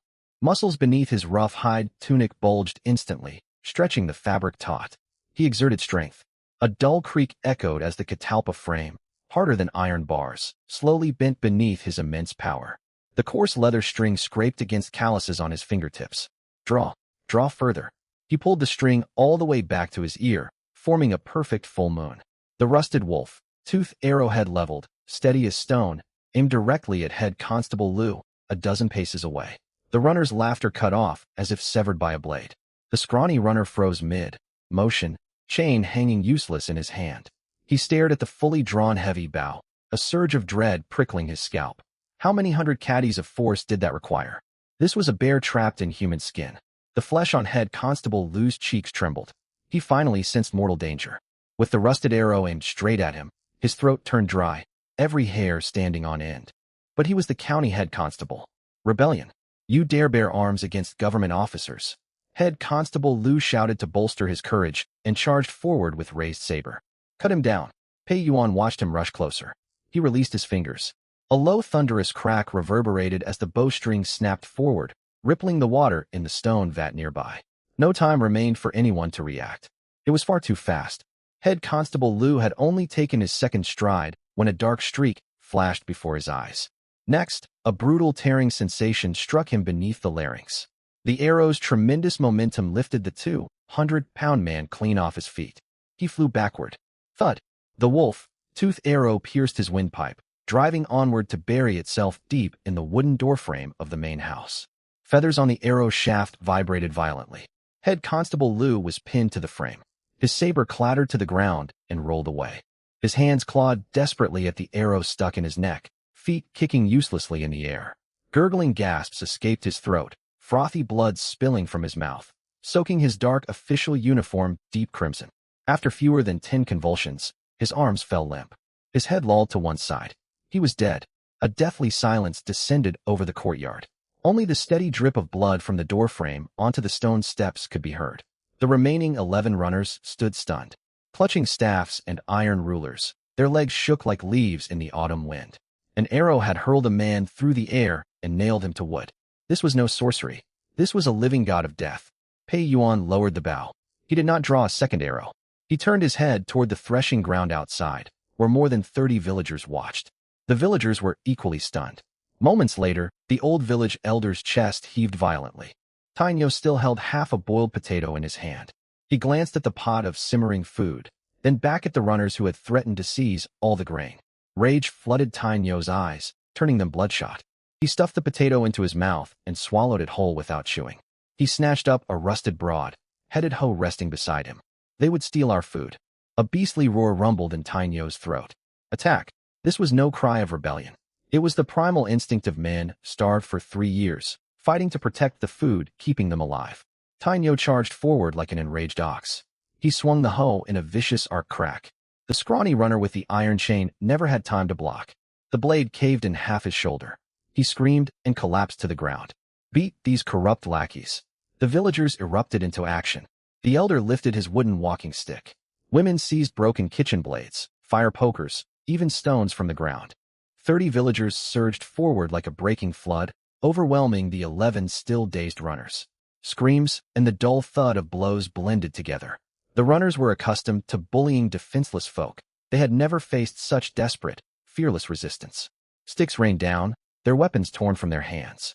In less than half an instant's stick's time, 10 runners lay battered and bleeding on the ground, barely clinging to life. That is enough. Pei Yuan set the heavy bow down on the wooden table. His voice was quiet, yet Tainyo halted instantly, bloodlust fading. The villagers panted heavily, gripping bloodied farm tools as they stepped aside, waiting for Pei Yuan's command. 11 motionless figures sprawled on the ground. Only one runner, who had stood furthest away, lay pinned face, down in mud beneath Tainyo's boot, shaking so violently he lost control of his bladder. Pei Yuan walked toward him. He glanced down. Let him stand. Pei Yuan gestured. Tainyo lifted his foot. The runner scrambled upward and threw himself to his knees, kowtowing frantically, mud smearing his face. Spare me, hero. Spare my life. Go back. Pei Yuan stared at him. Tell your magistrate I did not steal those 30,000 caddies of official grain. If he dares take a single grain from this courtyard. Pei Yuan paused, his tone calm and unyielding. Tell him, Pei village shares food, but does not yield to threats. Let him think carefully before sending more men. The runner smashed his forehead against the ground until it bled. He scrambled out of the courtyard, leaped onto a scrawny horse, and whipped it mercilessly until it vanished in the distance.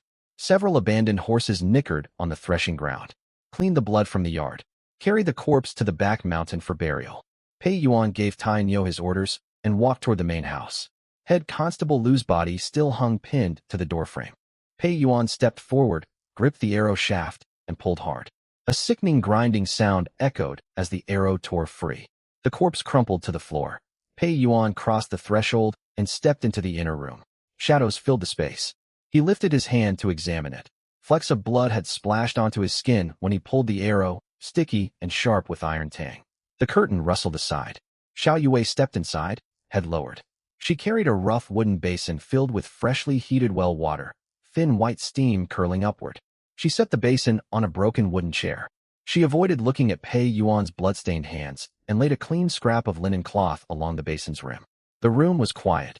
Only the dull sounds of villagers dragging the corpse drifting in from outside. Husband, wash your hands. Xiao Yue's voice was soft. She had cleaned her face that morning, a faint pink blush coloring her cheeks. Her eyes glistened gently. She remained beside the basin, twisting the hem of her linen tunic anxiously, wrinkling the fabric. She shuffled her toes against the earthen floor. Pei Yuan dipped his hands into the hot water, watching blood swirl away. He turned to glance at her. Is there something you wish to say? Xiao Yue's cheeks flushed deep crimson, color spreading all the way down her neck. She bit her lower lip and spoke in a barely audible stammer. Husband, my monthly flow has not come this month. The basin water steamed warmly. Pei Yuan had just washed away the blood on his knuckles, his skin tinged pale pink from the heat. When he heard her words, all movement ceased. His hands remained submerged in the hot water, unmoving, thin wisps of steam hovering above the surface. Pei Yuan abruptly pulled his hands out. Water droplets splattered onto the dry earth, forming small dark pits. Ignoring the linen cloth beside him, he stepped forward in one stride, slipping his hands around Xiao Yue's slender waist. Her waist was soft. Pei Yuan lifted her upward with both arms. Xiao Yue's feet left the ground. She gasped instinctively and wrapped her arms around his neck. Pei Yuan held her and spun twice slowly within the cramped inner room. She was light.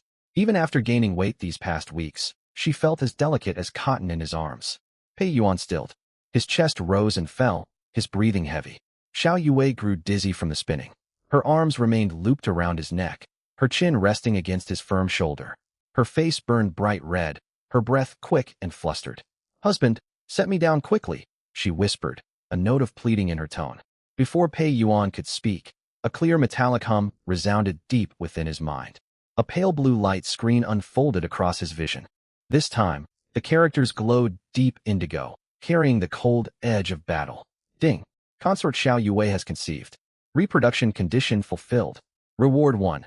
Perfect purification and granulation formula for black gunpowder. Reward 2. Map of rich saltpetre deposits in Yu Prefecture.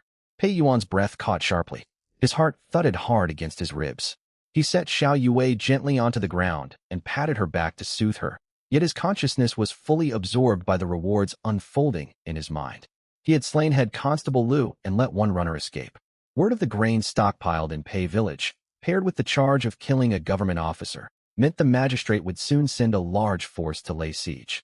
The villagers could manage simple farming labor, but they would break at the first charge of county troops wearing armor. Even with his powerful bow, Pei Yuan could loose at most 2 arrows in quick succession. He could not halt hundreds of soldiers. Only area, effect weapons could turn the tide. This gunpowder formula had arrived at the perfect moment. Rest indoors. I have matters to attend to. Pei Yuan spoke and strode out of the house. Night had fully fallen. 2 pine torches burned in the courtyard, crackling as flames danced. Tai Nyo led 3 men scrubbing bloodstains from the stone steps with buckets of water and plant ash. Tai Nyo, Pei Yuan called out. Tai Nyo dropped his rag, wiped dust from his hands on his tunic, and hurried over. Master Pei, grab pickaxes and 5 sacks. Come with me. Pei Yuan nodded toward the corner of the yard. Tai Nyo looked confused. Why venture out with pickaxes deep into the night? But he asked no questions. He selected 2 sturdy villagers, shouldered the tools, and followed Pei Yuan. They left the village and headed toward the back mountain. Night wind cut sharply, making the torch flames flicker wildly. Guided by the map in his mind, Pei Yuan wound through mountain paths until they reached a shaded hollow. A natural cave mouth opened before them. Pei Yuan raised the torch high. Orange firelight illuminated the rock walls, crusted thick with white crystalline bloom, like a layer of pale fur. It was all high, purity natural saltpetre. Start chipping. Pei Yuan gestured toward the rock face, his voice concise. Tai Nyo spat into his palms and heaved the heavy iron pickaxe overhead. Bang! Sparks flew as chunks of rock encrusted with saltpetre crashed down. The 3 men took turns swinging the pickaxes. Within half an instant stick's time, they filled 5 full sacks, each weighing roughly 100 caddies. Back at the courtyard, Pei Yuan ordered Tai Nyo to haul the large iron cauldron from the threshing ground and set it up in the center of the yard. They drew water from the well and lit a fire beneath the pot. Once the water boiled, Pei Yuan tossed crushed saltpetre into the seething liquid and stirred slowly with a thick wooden pole. Grit and sediment sank to the bottom. A thin layer of foam floated on the surface. Pei Yuan used a rough bark filter to scoop the clear liquid into shallow wooden basins. Breezes cooled the liquid rapidly. Soon, translucent white crystals settled at the bottom of the basins, purified potassium nitrate. The previous hunter had stored chunks of sulfur in broken clay jars in the woodshed to ward off snakes and insects. Abundant fine charcoal powder was readily available from the stove hearth. All materials were prepared. Pei Yuan sent Tai Nyo and the others to guard the outer gate. Mixing gunpowder was deadly. A single spark could blow the entire courtyard apart. He remained alone in the rear yard. Primitive black powder existed in this era, crafted by alchemists. Yet that powder produced little more than noise and thin smoke. Truly lethal gunpowder depended on precise ratios and granulation. The system formula etched in Pei Yuan's mind held the perfect deadly proportions: 75 parts saltpetre, 10 parts sulfur, 15 parts charcoal. Pei Yuan pounded each ingredient separately into an extremely fine powder using a wooden pestle and tipped them into a wooden basin. He dared not mix the dry powders directly. Friction could spark an explosion. He fetched a bowl of clean water and sprinkled a small amount over the dust. The powder clumped into a dark gray paste. He kneaded the paste firmly and pressed it against a coarse cloth sieve. Squeezing the mixture through the mesh, fine black pellets fell onto a spread linen sheet. Granulation. This was the secret to the powder's devastating power. Spaces between the pellets allowed combustion to accelerate exponentially, transforming slow smoldering into instantaneous explosive expansion. Pei Yuan labored through most of the night. Near dawn, 3 large bamboo sieves sat in the courtyard. They were filled with dried black granular powder. A pungent sulfur stench hung thick in the air, parching anyone's throat. Pei Yuan settled onto a low wooden bench and rubbed his aching wrists. The main house door creaked. Squeak. Xiao Wani and Xiao Yue stepped outside. Neither had rested soundly all night. The commotion in the yard, and that strange odor had seeped relentlessly into their room. Xiao Wani walked into the courtyard. Her gaze fell upon the bamboo sieves. The instant she saw the black granules, her footsteps ground to a halt. Raised as the daughter of a chancellor, she possessed knowledge far beyond ordinary village folk. The armory of the great Qian dynasty produced material just like this. During imperial festivals, the Divine Fire Battalion would set off firearms for court entertainment. This was strictly regulated thunder gunpowder. Yet the powder manufactured in the armory was yellowish and impure, staining every finger that touched it. It looked nothing like the uniform, pure gray, black grains laid out before her, each particle shaped as if cast from a mold. One whiff of its concentrated scent sent a chill crawling up her scalp. Gunpowder of such purity, packed into earthen jars and ignited, held enough force to blow this entire courtyard apart. The Xiao sisters exchanged a glance. Xiao Yue nervously clutched her elder sister's sleeve. Xiao Wani's fingers tightened around her own cuffs until her knuckles blanched pale. She drew a deep breath, released her sister's hand, walked around the sieves, and stopped behind Pei Yuan. The faint glow of dawn fell across Pei Yuan's ash-streaked cheek. He turned his head to meet the woman standing behind him. Husband. Xiao Wani's voice trembled slightly, yet each word was clear and firm.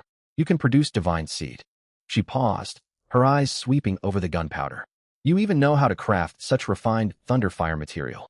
She stared straight into his cold, hard eyes, her chest rising and falling. Who exactly are you? Pei Yuan did not reply.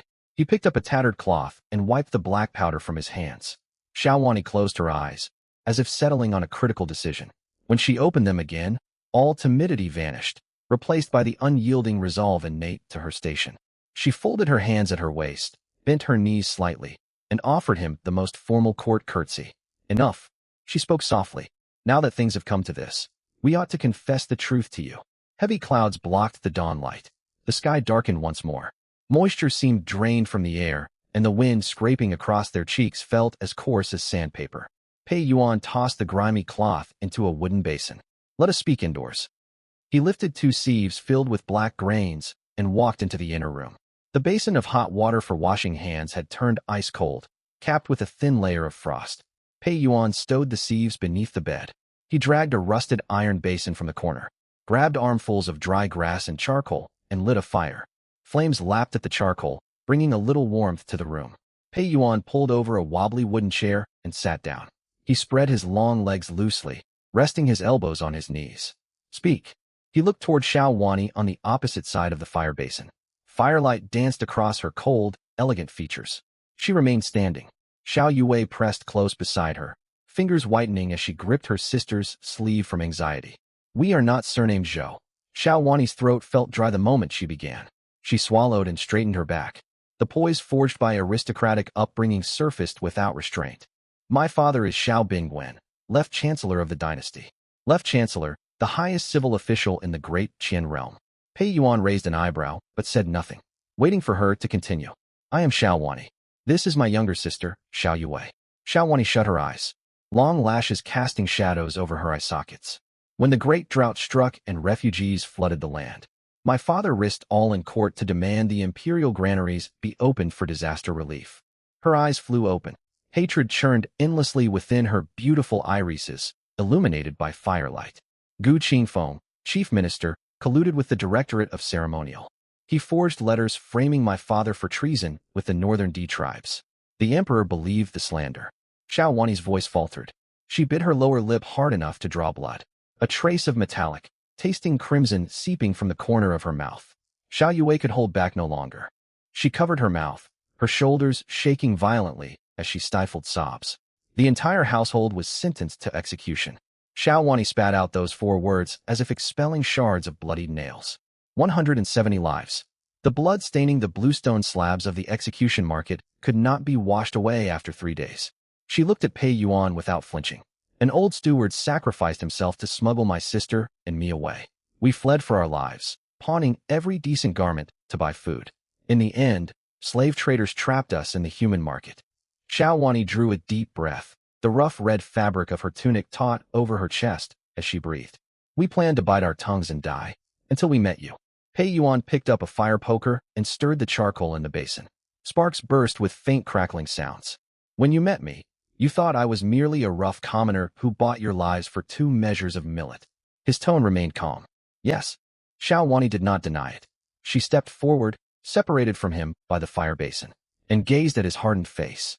At first, I believed you were nothing more than a burly rustic. I hoped to survive this turbulent era relying on your shelter and food, waiting for the political storm to pass before plotting our next move. A bitter, ugly smile tugged at her lips. But these past 2 weeks, she gestured toward the doorway. The giant tubers that grow out of parched soil, the pure white rice free of grit.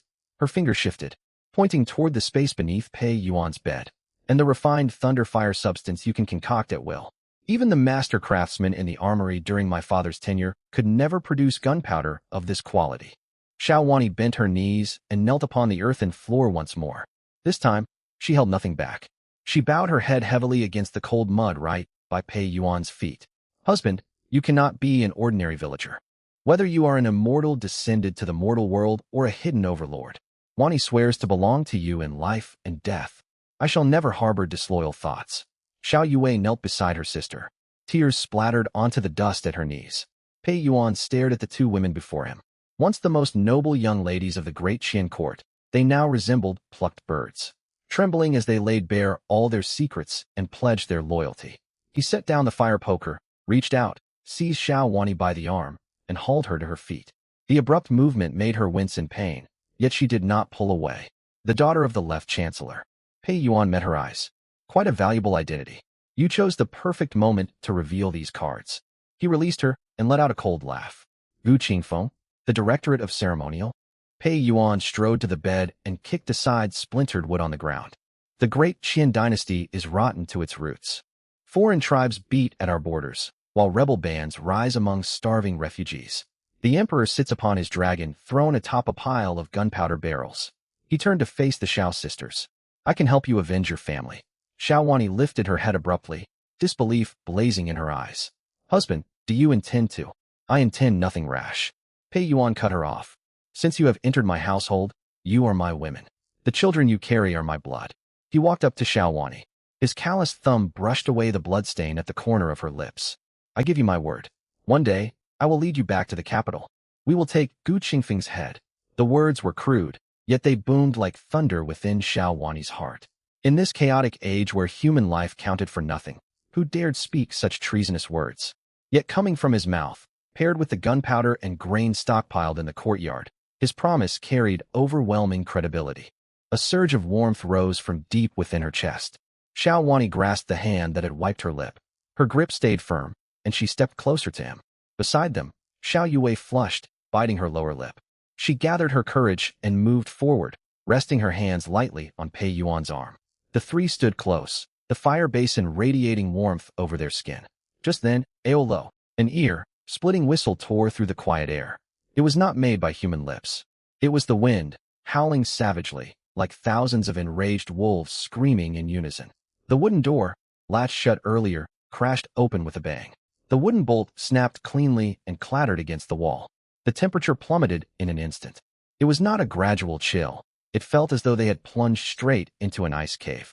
The gale snuffed out the charcoal fire in the iron basin in a heartbeat, leaving only lifeless ash. The temperature inside the room dropped visibly.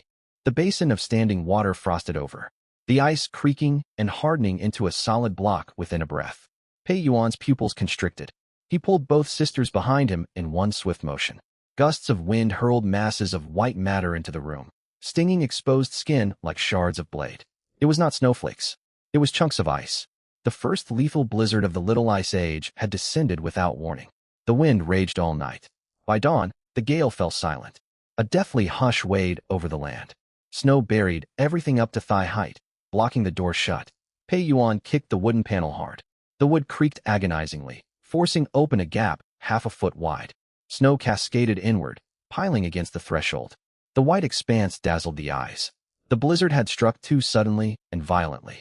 After 3 years of severe drought, the earth held no residual warmth, and the snow froze solid the moment it landed. Faint sounds drifted from afar, wailing, broken cries, like wheezing bellows. They did not come from Pei Village, but from neighboring villages several li away. Countless refugees without firewood or grain had perished in this blizzard. Pei Yuan turned toward the inner room. Xiao Wani and Xiao Yue huddled beneath the bright red quilt granted by the system on the tattered bed, shivering uncontrollably. All dry grass to burn had been exhausted the previous night. The fire basin held nothing but cold ash. Wrap yourselves tight. Pei Yuan nodded toward the quilt. He pulled on his wolfskin coat, grabbed a rusted shovel from the corner, and walked into the courtyard. Snow reached his thighs. Pei Yuan forged a path through the drifts, heading straight for the threshing ground at the village entrance. 30 villagers crowded beneath a dilapidated straw shelter. Several iron pots meant for boiling tubers had frozen solid into blocks of ice. Tiniu and the other men huddled together, teeth chattering. Women and children had purple lips, too cold even to weep. If they remained like this another half hour, none would survive. Pei Yuan walked over to the village elder. Ice crusted the old man's beard, and he struggled to draw breath. Tiniu, Pei Yuan roared. Tiniu jolted awake and scrambled to his feet. Grab your tools and follow me. Pei Yuan gestured toward the rear mountains, offering no further explanation.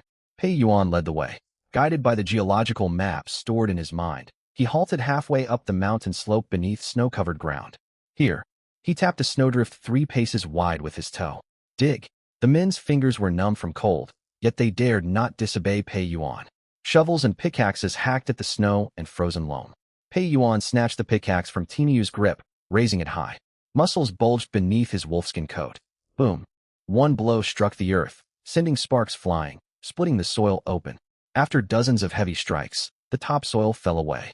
Half a foot below the surface lay dark, faintly glossy chunks. Pei Yuan bent to pick one up. It was not stone. It crumbled slightly in his grasp, leaving black dust on his palms. High-quality shallow coal. The system's geological map proved astonishingly accurate. Open coal deposits like this were rare treasures even the imperial court could scarcely obtain. Sack them up.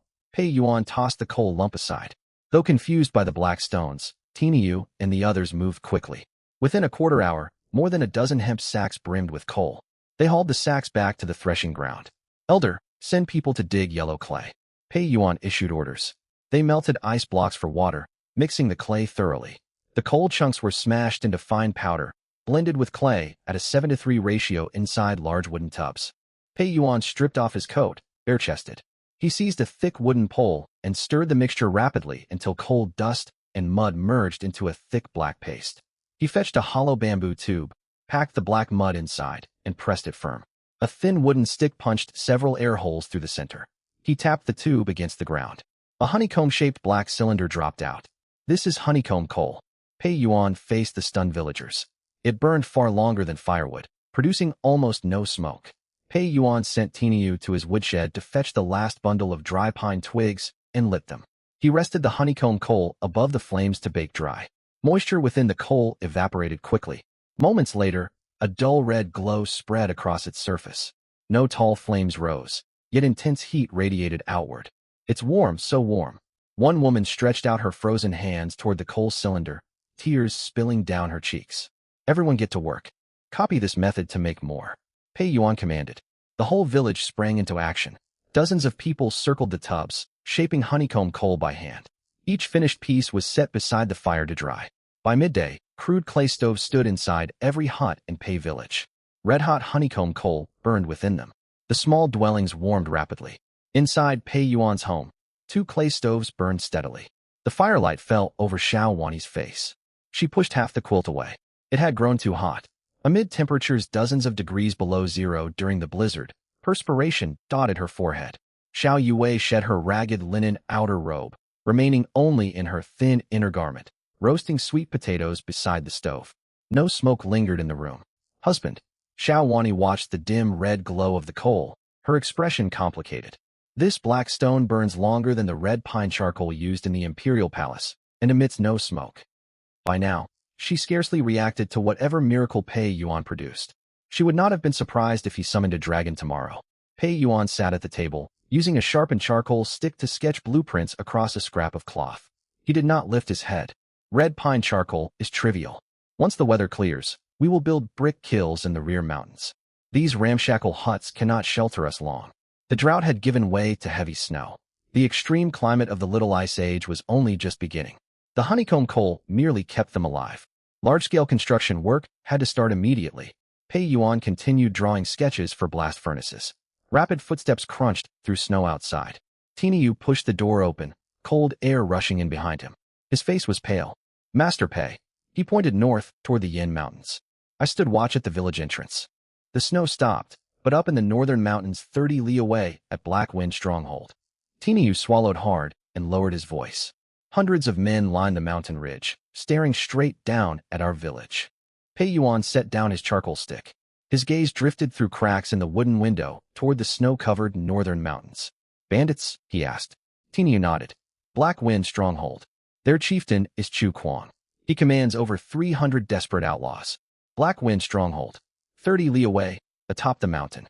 300 bandits huddled behind wooden ramparts, wrapped in tattered animal hides, shivering and cursing the bitter cold. Snow blocked all mountain paths. They could not steal even a blade of grass.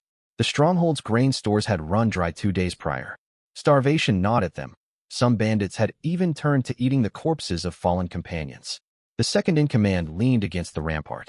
He licked eyes from his cracked lips and stared at the distant plumes of smoke rising from the valley below. Boss. He turned toward a burly man clutching a 9-ring broadsword. What village is that? In this terrible weather, they haven't all frozen to death, and they still have fires lit for cooking.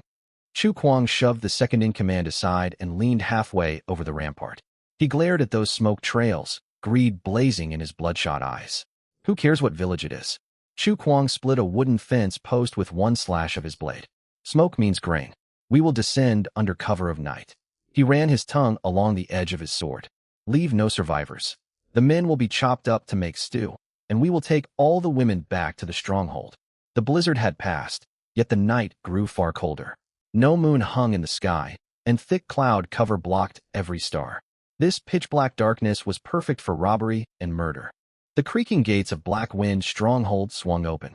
More than 300 bandits wrapped in torn animal hides and ragged cotton scraps descended the mountain through deep snow, like starving hyenas. Snow reached their knees, slowing every step.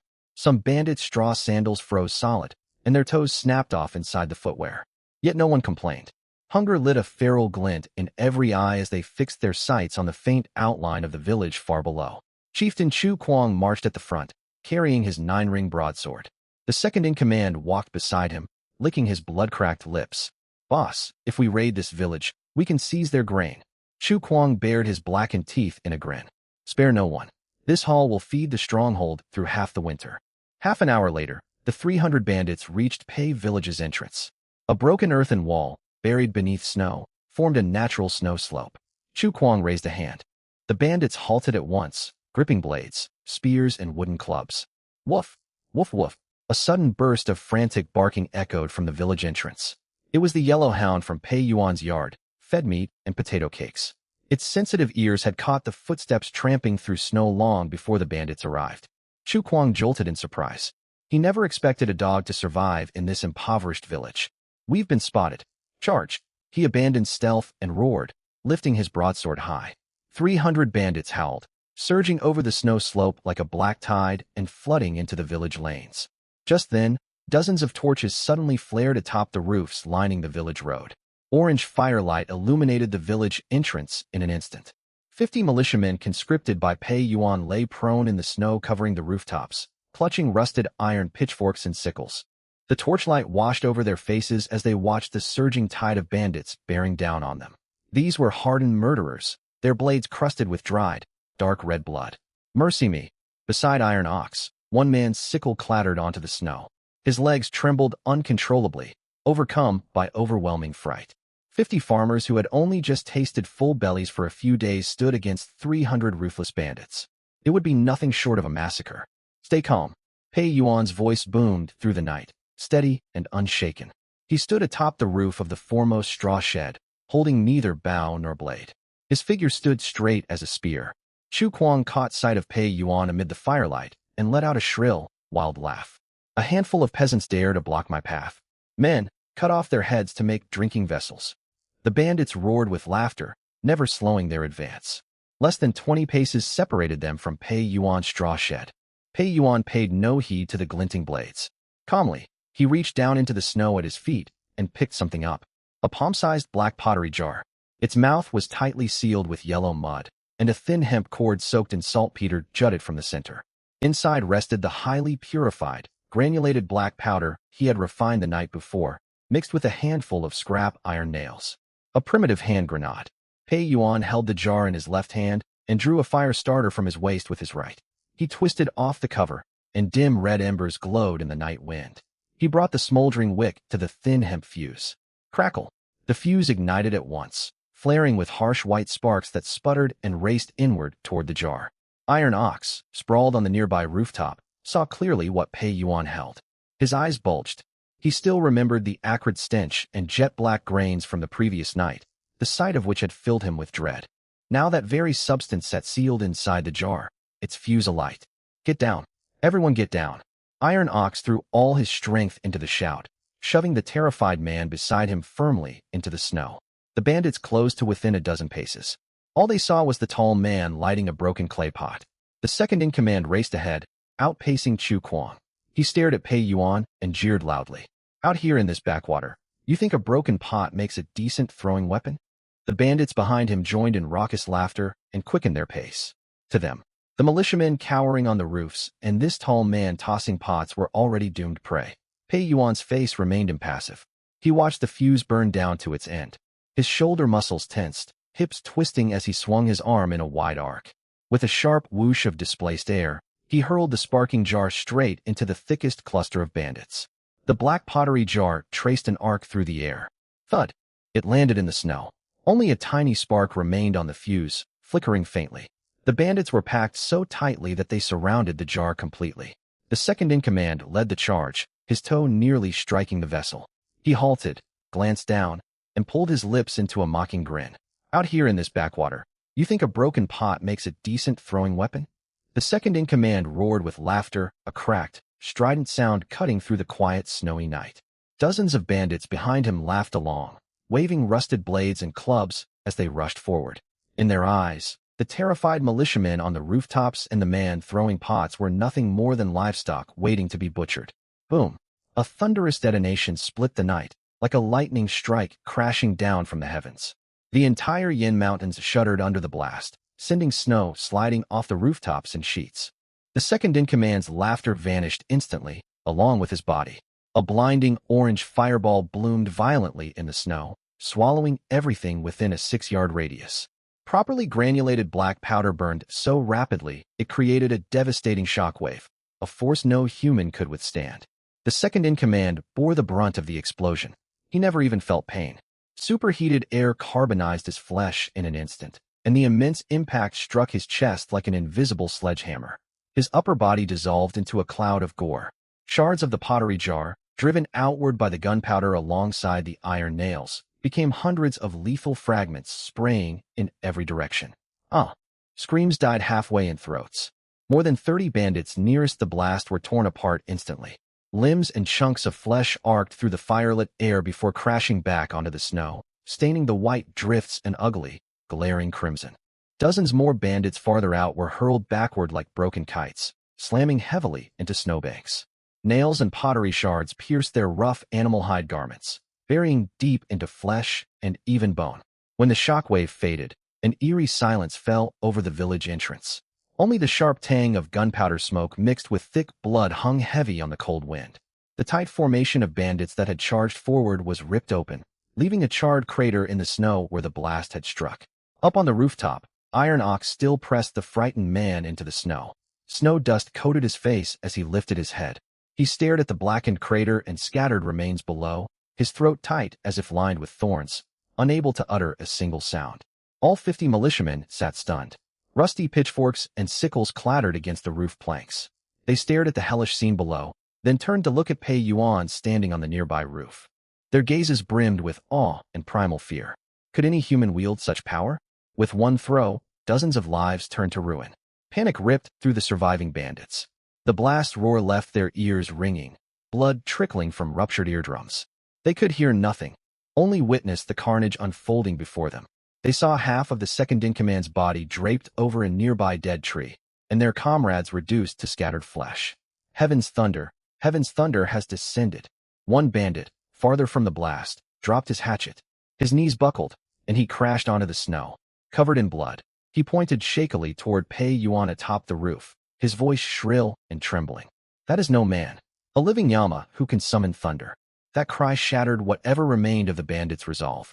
The 100 or so surviving outlaws scrambled backward, discarding weapons and shoving one another in their rush to flee. Some were so overcome with terror they could not stand, kicking uselessly at the snow.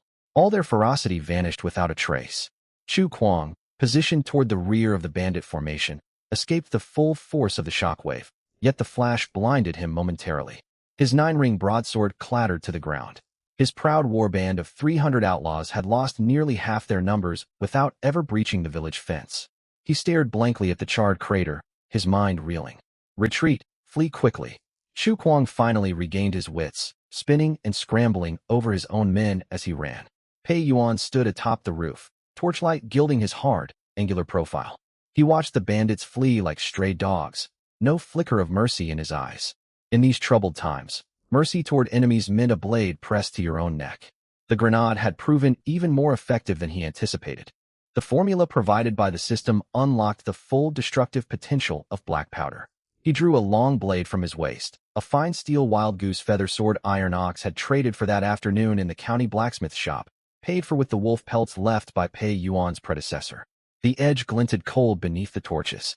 Pei Yuan raised the sword high, its tip aimed at the fleeing bandits. "Iron Ox." His voice cut through the smoke, reaching every militiaman's ears. "Lead the men down from the roofs."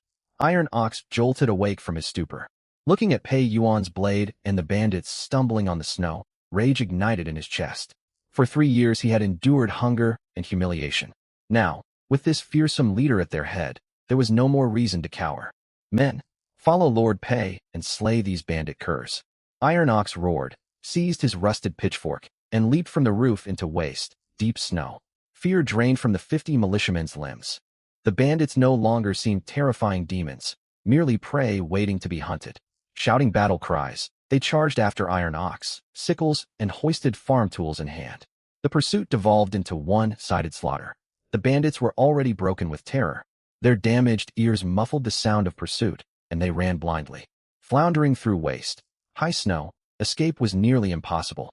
The militiamen closed in, stabbing bandits' thighs with pitchforks and slashing throats with sickles. Screams and dull impacts echoed amid the wind. Pei Yuan did not rush forward to join the chase. He jumped down from the roof, landing steadily on the snow, and advanced slowly, his wild, goose feather sword swaying gently with each step. He passed the charred blast crater without glancing at the remains scattered around it, walking straight toward a wounded bandit leader half buried in snow, still clinging to life. A jagged pottery shard jutted from his chest, frothy blood spilling from his lips. When he saw Pei Yuan drawing near, his eyes widened in terror, hands scrabbling uselessly in the snow. Spare me." Pei Yuan twisted his wrist, and a flash of steel cut through the air. The bandit's head rolled into the crater, fresh blood melting a raw red hole into the snow at the broken neck. The pursuit lasted less than 1 joss stick's burning time. Bodies littered the snowy wilderness a mile outside the village. Only roughly 70 bandits escaped. The rest perished on the field. Iron Ox returned to Pei Yuan gasping for breath, clutching a captured worn blade dripping with blood. "Lord Pei." Around 70 fled. "The snow is too deep for our men to catch them." Iron Ox panted, awe and fervor shining in his eyes. Pei Yuan paused. He drove his bloodied wild goose feather sword into the snow to wipe the blade clean. He lifted his gaze toward the dark Yin Mountains to the north, where the surviving bandits stumbled up the slopes toward Black Wind's stronghold halfway up the mountain, leaving a trail of blood-stained footprints in the snow. Pei Yuan pulled his sword free, the tip lifting a fleck of blood-streaked snow. A cold smirk tugged at his lips, his tone sharp as ice amid the frigid wind. "They came all this way." His gaze locked onto the retreating figures, like an eagle watching its quarry. "My Pei army has need of an easily defended stronghold." He pointed his sword forward. "Gather the men. Tonight, we storm the fortress." The wind picked up again after midnight. Pei Yuan led the advance, stamping a half-meter deep path through the heavy snow. The 50 militiamen marched in a long, winding line behind him. Each carried several black pottery jars bound to their backs with hemp rope. The primitive grenades Pei Yuan had rushed to craft over the past few days, filled with perfectly proportioned black powder. The blood streaked across the snow marked their trail. The fleeing bandits had made no attempt to cover their tracks, the red droplets freezing into dark crimson shards of ice. Half an hour later, Pei Yuan halted. Ahead stretched a steep incline. At its crest, the wooden palisades of Black Wind Stronghold jutted like jagged fangs between two massive boulders. A natural fortress, easy to defend and difficult to assault. Iron Ox gasped heavily, white breath frosting his eyebrows. Lord Pei. He lowered his voice and gestured toward the ramparts overhead. The walls are built from solid ebony timber. Axes and blades can barely leave a mark. They have rolling logs and boulders stacked along the top. Pei Yuan did not reply. He raised a hand, signaling everyone to crouch low and hide within waist-deep snowdrifts. High up on the mountain, inside Black Wind Stronghold's main hall, a huge brazier blazed with glowing charcoal. Chu Kuang sat upon a tiger skin chair, his 9-ring broadsword still damp with melted snow. His chest heaved as he struggled to catch his breath. 7 or 8 wounded survivors knelt in the middle of the hall, covered in mud and snow, too cold to speak coherently. Great, great chieftain. One bandit's teeth chattered violently. Thunder. There is a thunder spirit in that village. The second, in command, and all his men were torn to pieces. Chu Kuang shot to his feet and kicked over a wooden table. Porcelain wine bowls shattered across the floor. Nonsense. His roar shook dust loose from the ceiling beams. What thunder spirit? No mortal can summon lightning. He strode toward the trembling bandit, seized his collar, and hauled him half off the ground. 300 of my men, and you fled at the sound of one noisy blast? You lost the second in command over this? The bandit trembled in terror. It was no mere firecracker, chieftain. The ground shook. Our brothers were torn apart beyond recognition. Useless trash. Chu Kuang hurled the man to the floor. He drew his 9-ring broadsword, the rings clashing with a shrill din. He refused to believe such tales. Sorcery and thunder spirits meant nothing to him. In this chaotic world, he trusted only his blade. Grab your weapons. Chu Kuang swept his gaze over the more than 100 remaining bandits inside the hall. That village reeks of witchcraft. We leave it be tonight. At dawn, I will lead men there personally to flay that charlatan alive. Before he finished speaking, a lookout stumbled into the hall. Chieftain, disaster. Men are coming up the mountain. Chu Kuang frowned. How many? Roughly 50. They look like village peasants. The lookout gasped for air. 50 men. Chu Kuang stared for a heartbeat, then threw back his head and laughed loudly. The sound echoed through the hall, flickering the flames in the brazier. 50 peasants dare attack my naturally fortified stronghold. He gripped his sword and marched outside. I have been aching to vent my rage. Since they deliver themselves to us, we will fashion drinking cups from their skulls tonight. Black Wind Stronghold's gate was crafted from thick wood reinforced with iron plating. 2 tiers of parapets lined the walls, piled with boulders and sharpened rolling logs. Chu Kuang led over 100 bandits, charging onto the ramparts. Torches lit half the mountaintop bright. He stood at the center of the wall, gazing down at Pei Yuan's party dozens of paces below. By torchlight, the 50 militiamen looked thin and ragged, armed only with rusted farm tools. Only the tall man at the front carried a long sword. Chu Kuang looked at Pei Yuan and bared his teeth. You are the peasant who summons thunder? He slung his 9-ring broadsword over one shoulder and spat downward. You bring 50 frightened peasants and think you can tear down the banner of Black Wind Stronghold. Pei Yuan stood in the snow, ignoring his taunt. His gaze drifted past Chu Kuang, studying the heavy wooden gate and the surrounding defenses. They were antiquated fortifications. Against primitive firearms, such cold, war ramparts were as fragile as paper. Pei Yuan sheathed his sword and lifted 3 oversized black pottery jars from his back. Special siege grenades he had prepared the night before, holding 3 times the gunpowder of ordinary grenades, filled solely to deliver explosive force with no shrapnel. He set the 3 large jars on the snow at his feet and turned to take a long leather sling from Iron Ox. A wide leather pouch rested at its center, a hunting tool once used by his predecessor to hurl stones at hares. Chu Kuang watched Pei Yuan's movements and laughed harder. Ha ha! What? Will you throw stones with that scrap of leather? Stand right here and hurl all you like. You will not break so much as a layer of my skin. The bandits on the walls joined in wild laughter. The militiamen below swallowed hard, gripping their farm tools nervously. Though they had witnessed the power of the grenades, the towering walls loomed heavy over their hearts. Pei Yuan wasted no words. He placed 1 oversized jar into the sling's pouch, pulled out his fire starter, blew it alight, and touched the thickened fuse protruding from the jar. Crackle! The burning fuse glowed starkly against the night. Pei Yuan planted his feet firmly, twisting his torso to spin the sling overhead. It whirled faster and faster, emitting an eerie droning hum. Fire away! Pei Yuan roared, and released one end of the sling. The sparking jar streaked through the night like a shooting star, striking squarely against the iron-bound wooden gate of Black Wind's stronghold. The jar landed intact, the fuse still burning fiercely.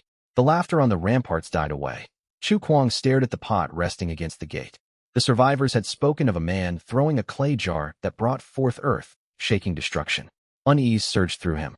Instinctively, he stepped backward, raising his broadsword before him. Boom! A detonation far louder than the blast at the village entrance shook the mountain. A massive orange fireball erupted at the gate, flames licking the ramparts dozens of feet overhead. The entire mountaintop trembled violently. Rolling logs and boulders stacked along the walls tumbled down amid the shaking. The overwhelming shockwave generated by the gunpowder blast ripped the air apart. The iron-clad ebony gate, reputedly impervious to axe and blade, split cleanly in two at the impact. The thick timber shattered into countless splinters, and the iron plating wrapping the wood warped and melted under extreme heat, sending jagged metal fragments flying outward as deadly shrapnel. Chu Kuang never had time to react. The stretch of wall beneath his feet collapsed from the blast's force. The wooden planks fractured. Chu Kuang felt as though a charging bull crashed head-on into him.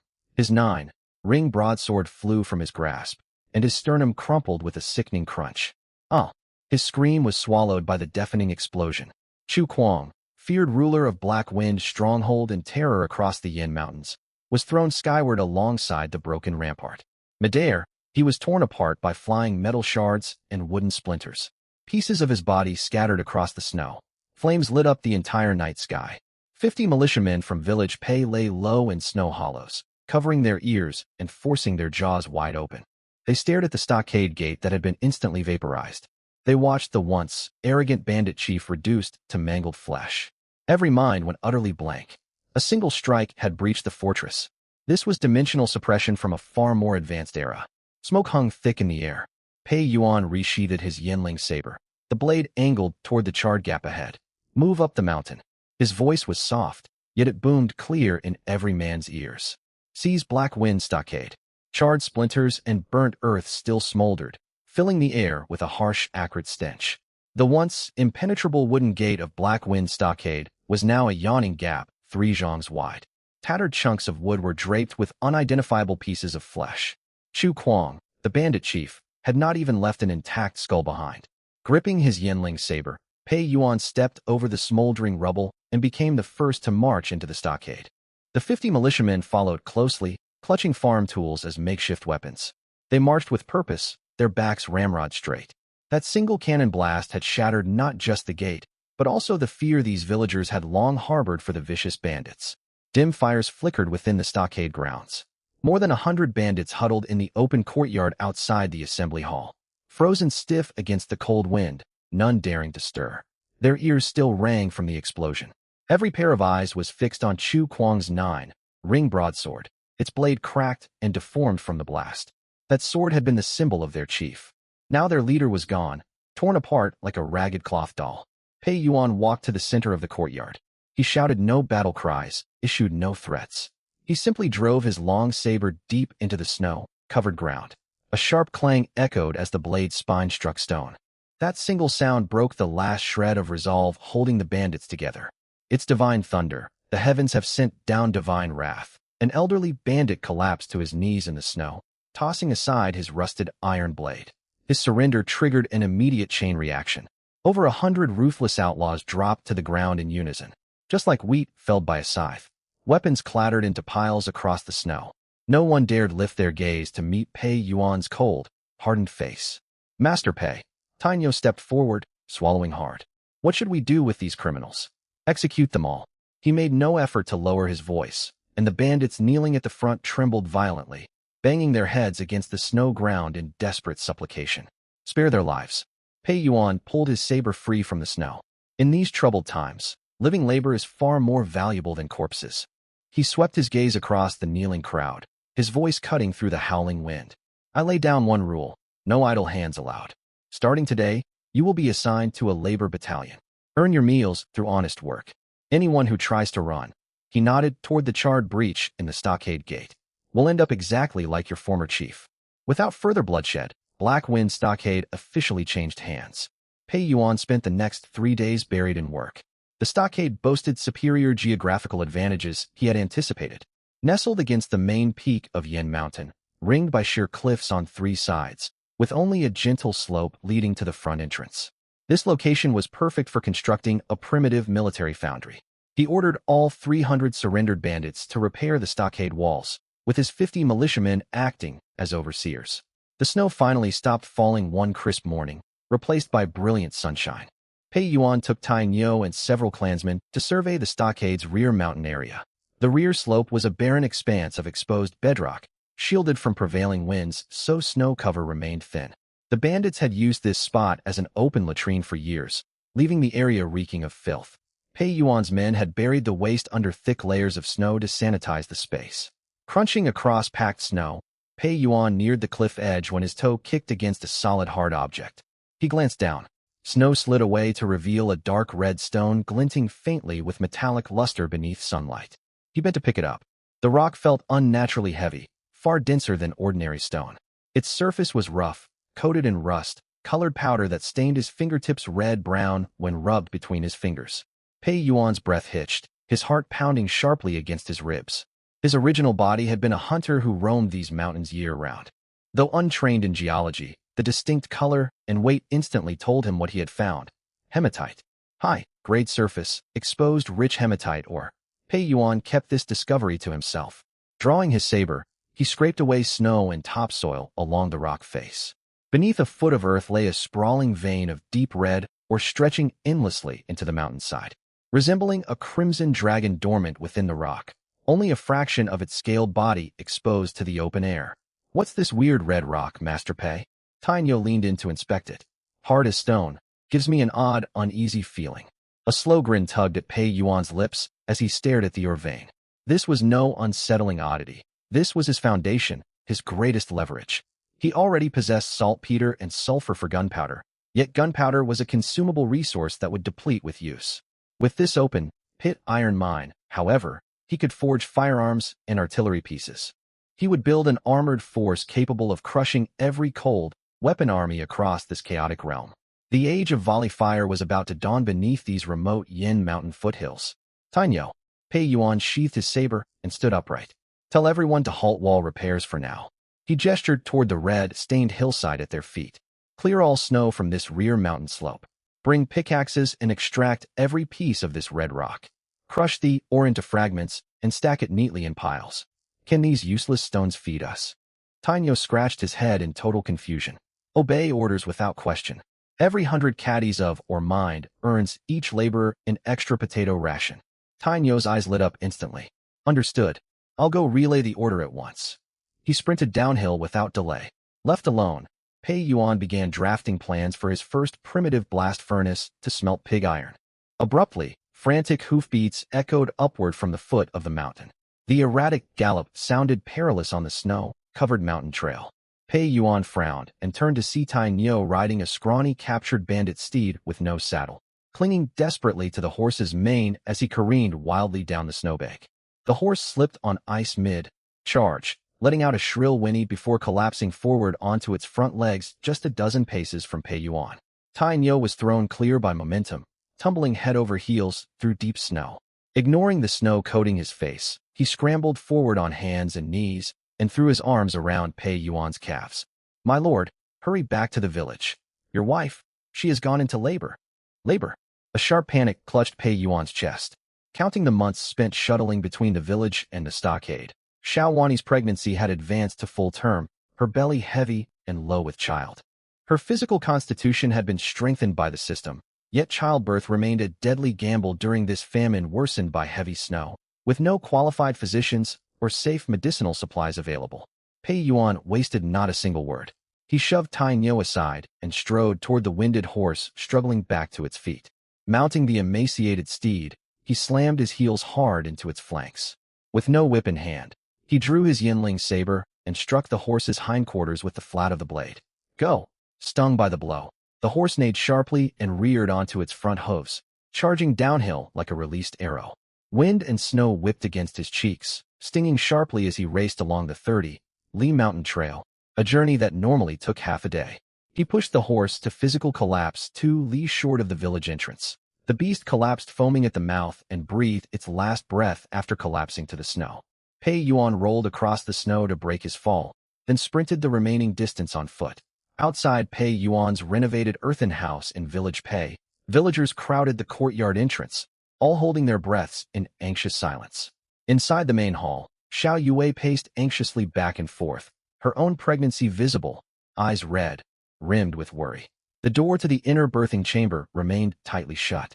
Village women constantly carried buckets of hot water into the room, returning with basins stained dark red with bloodied liquid. A muffled scream of agony seeped out through the door cracks.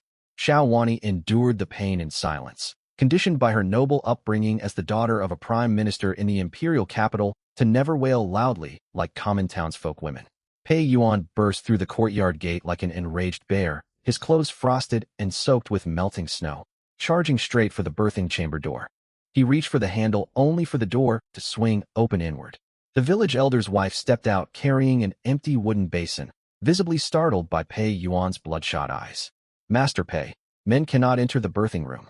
Blood from childbirth will bring bad fortune and harm your masculine vitality. Move aside. Pei Yuan brushed past her roughly, forcing the door open with his shoulder and stepping into the chamber. He cared nothing for old superstitions of blood omens and masculine energy. This was his wife, giving birth to his child. The chamber was sweltering hot, stoked by 4 blazing clay stoves that raised the room temperature to summer levels. The air hung thick with the sharp metallic tang of blood and the sour reek of sweat. Xiao Wani lay beneath a thick quilt embroidered with crimson peonies, her face as pale as waterlogged rice paper. Sweat plastered strands of her hair to her forehead, her knuckles bulging as she gripped the wooden edge of the bed frame with all her strength. At the foot of the bed, an experienced midwife from the nearest town worked with blood-soaked hands, sweating profusely as she gripped a pair of iron scissors, her voice trembling with urgency. Push harder, madam. The baby's crown is visible.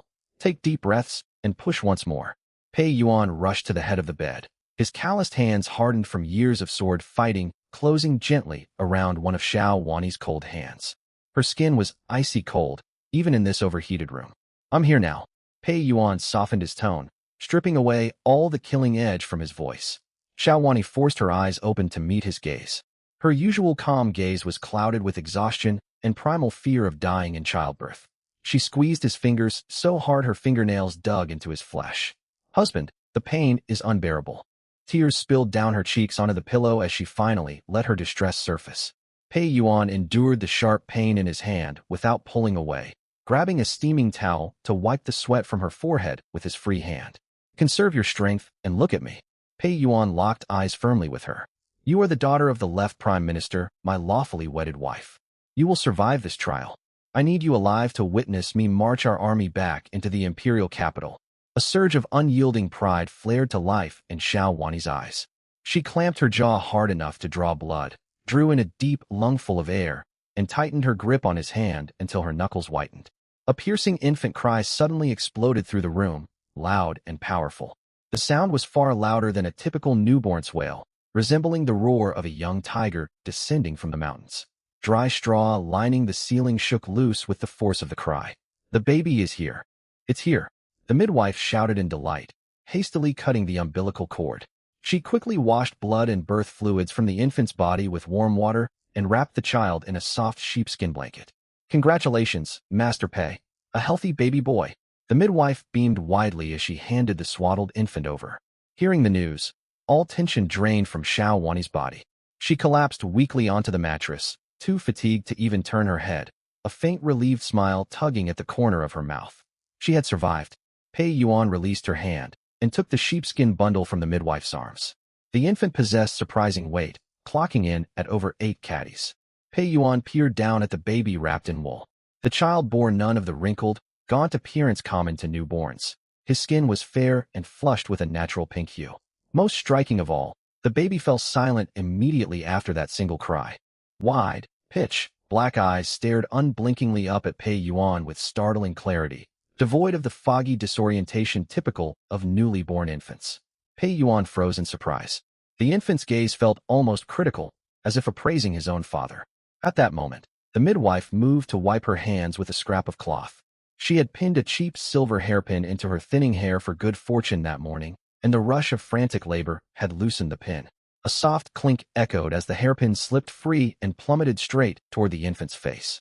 The midwife screamed and lunged to catch it, but she was far too late. The sharp pin tip was inches away from cutting the baby's cheek when a chubby small hand shot out from the swaddling cloth, moving faster than the human eye could track. The tiny palm snatched the falling silver hairpin cleanly out of mid-air. The midwife stood rooted to the spot, stunned speechless. Pei Yuan likewise stared in utter shock. What happened next made the midwife's eyes bulge in terror. The infant curled his tiny brows slightly and clenched his soft fingers tight around the metal pin.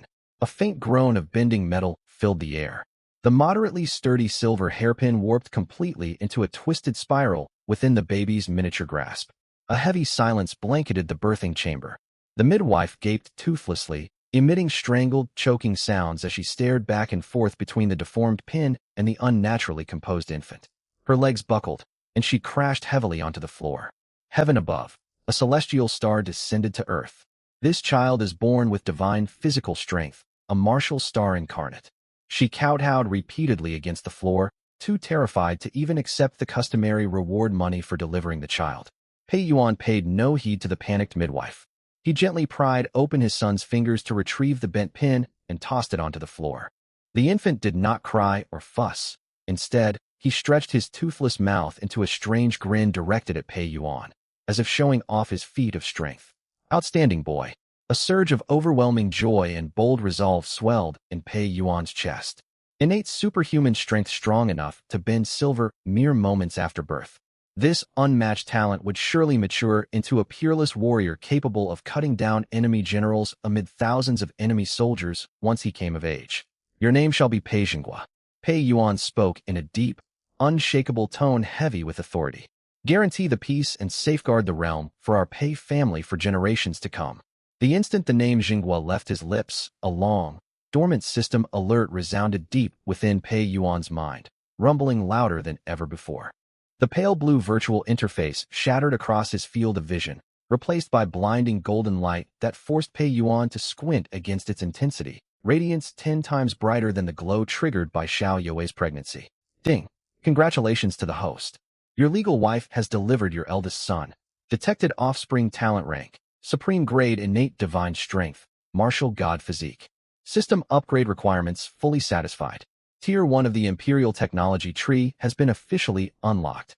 Legendary Cross. Era Dimensional Reward activated.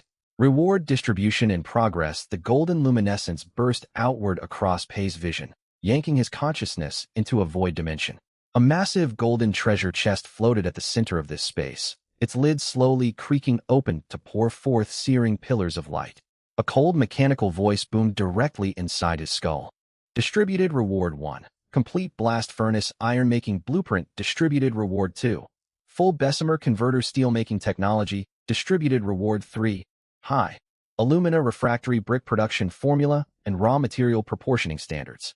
Pei Yuan's breathing halted entirely, his blood rushing upward to his head in a surge of fierce excitement.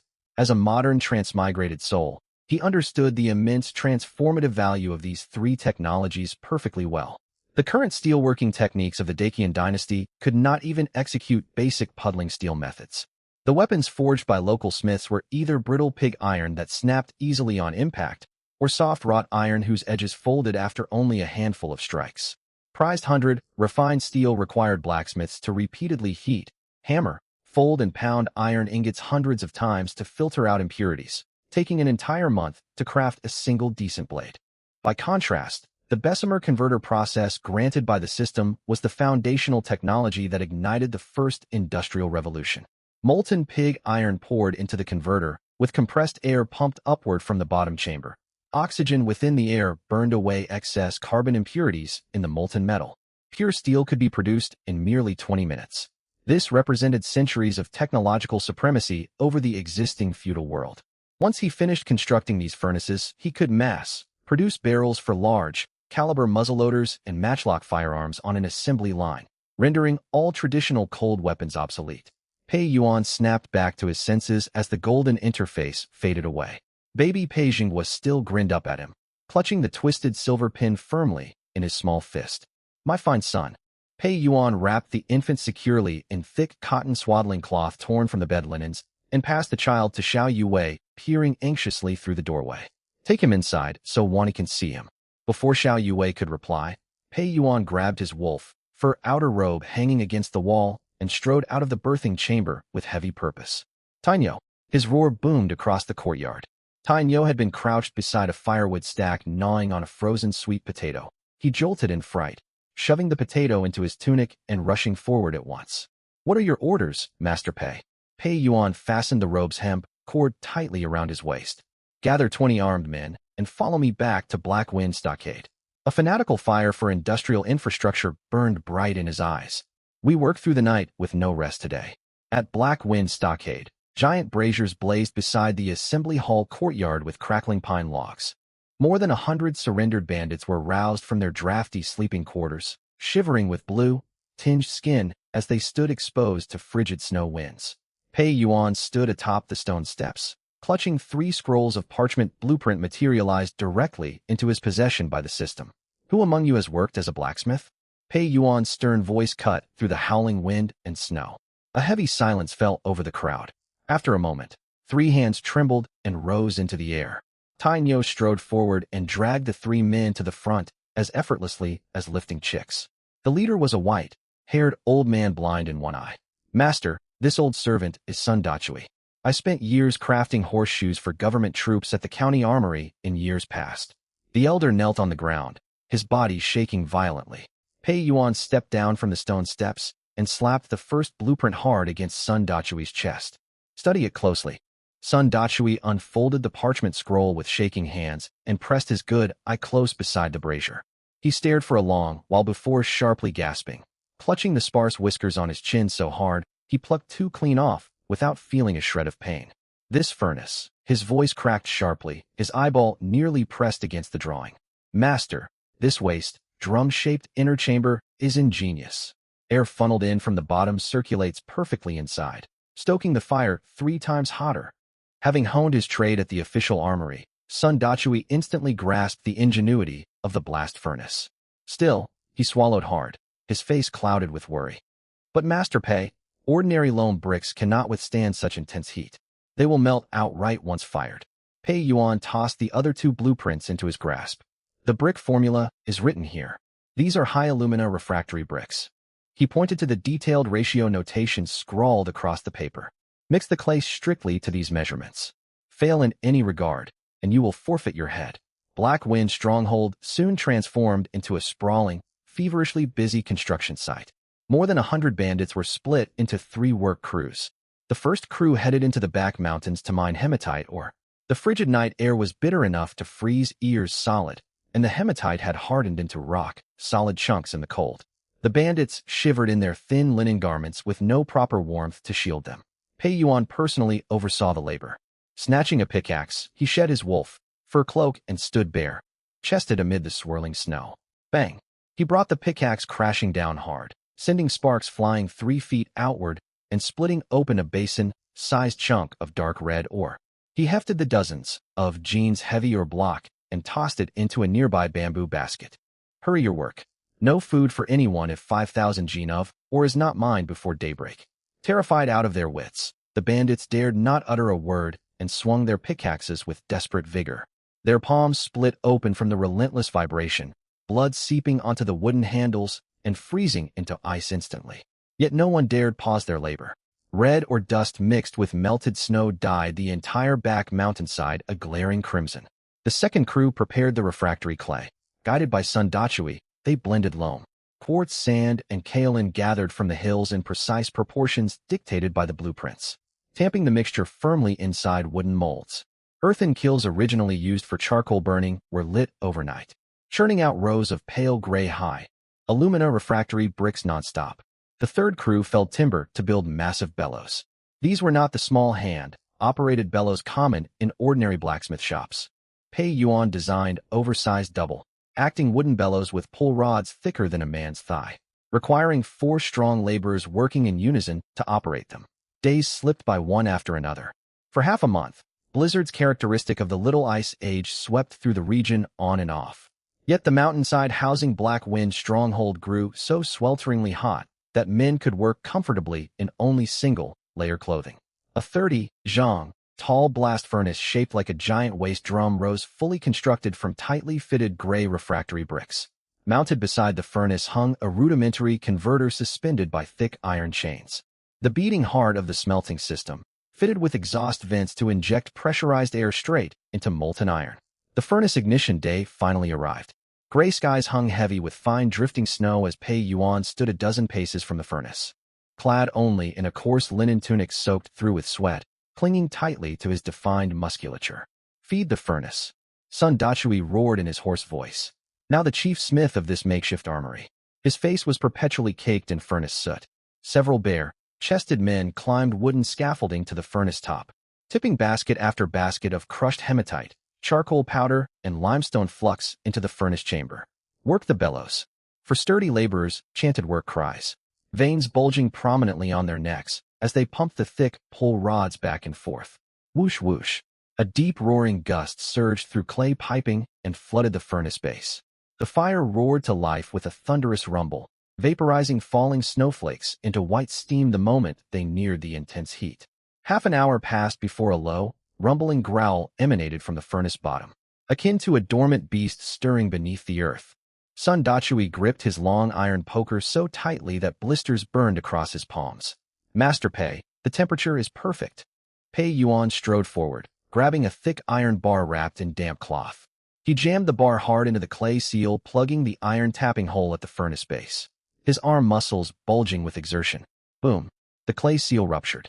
A blinding torrent of searing liquid metal burst forth, like lava breaking free from confinement. The light was so intense, every person instinctively raised their arms to shield their eyes. Scalding molten iron flowed along channels carved from refractory clay and poured directly into the waiting converter. "Bottom blast!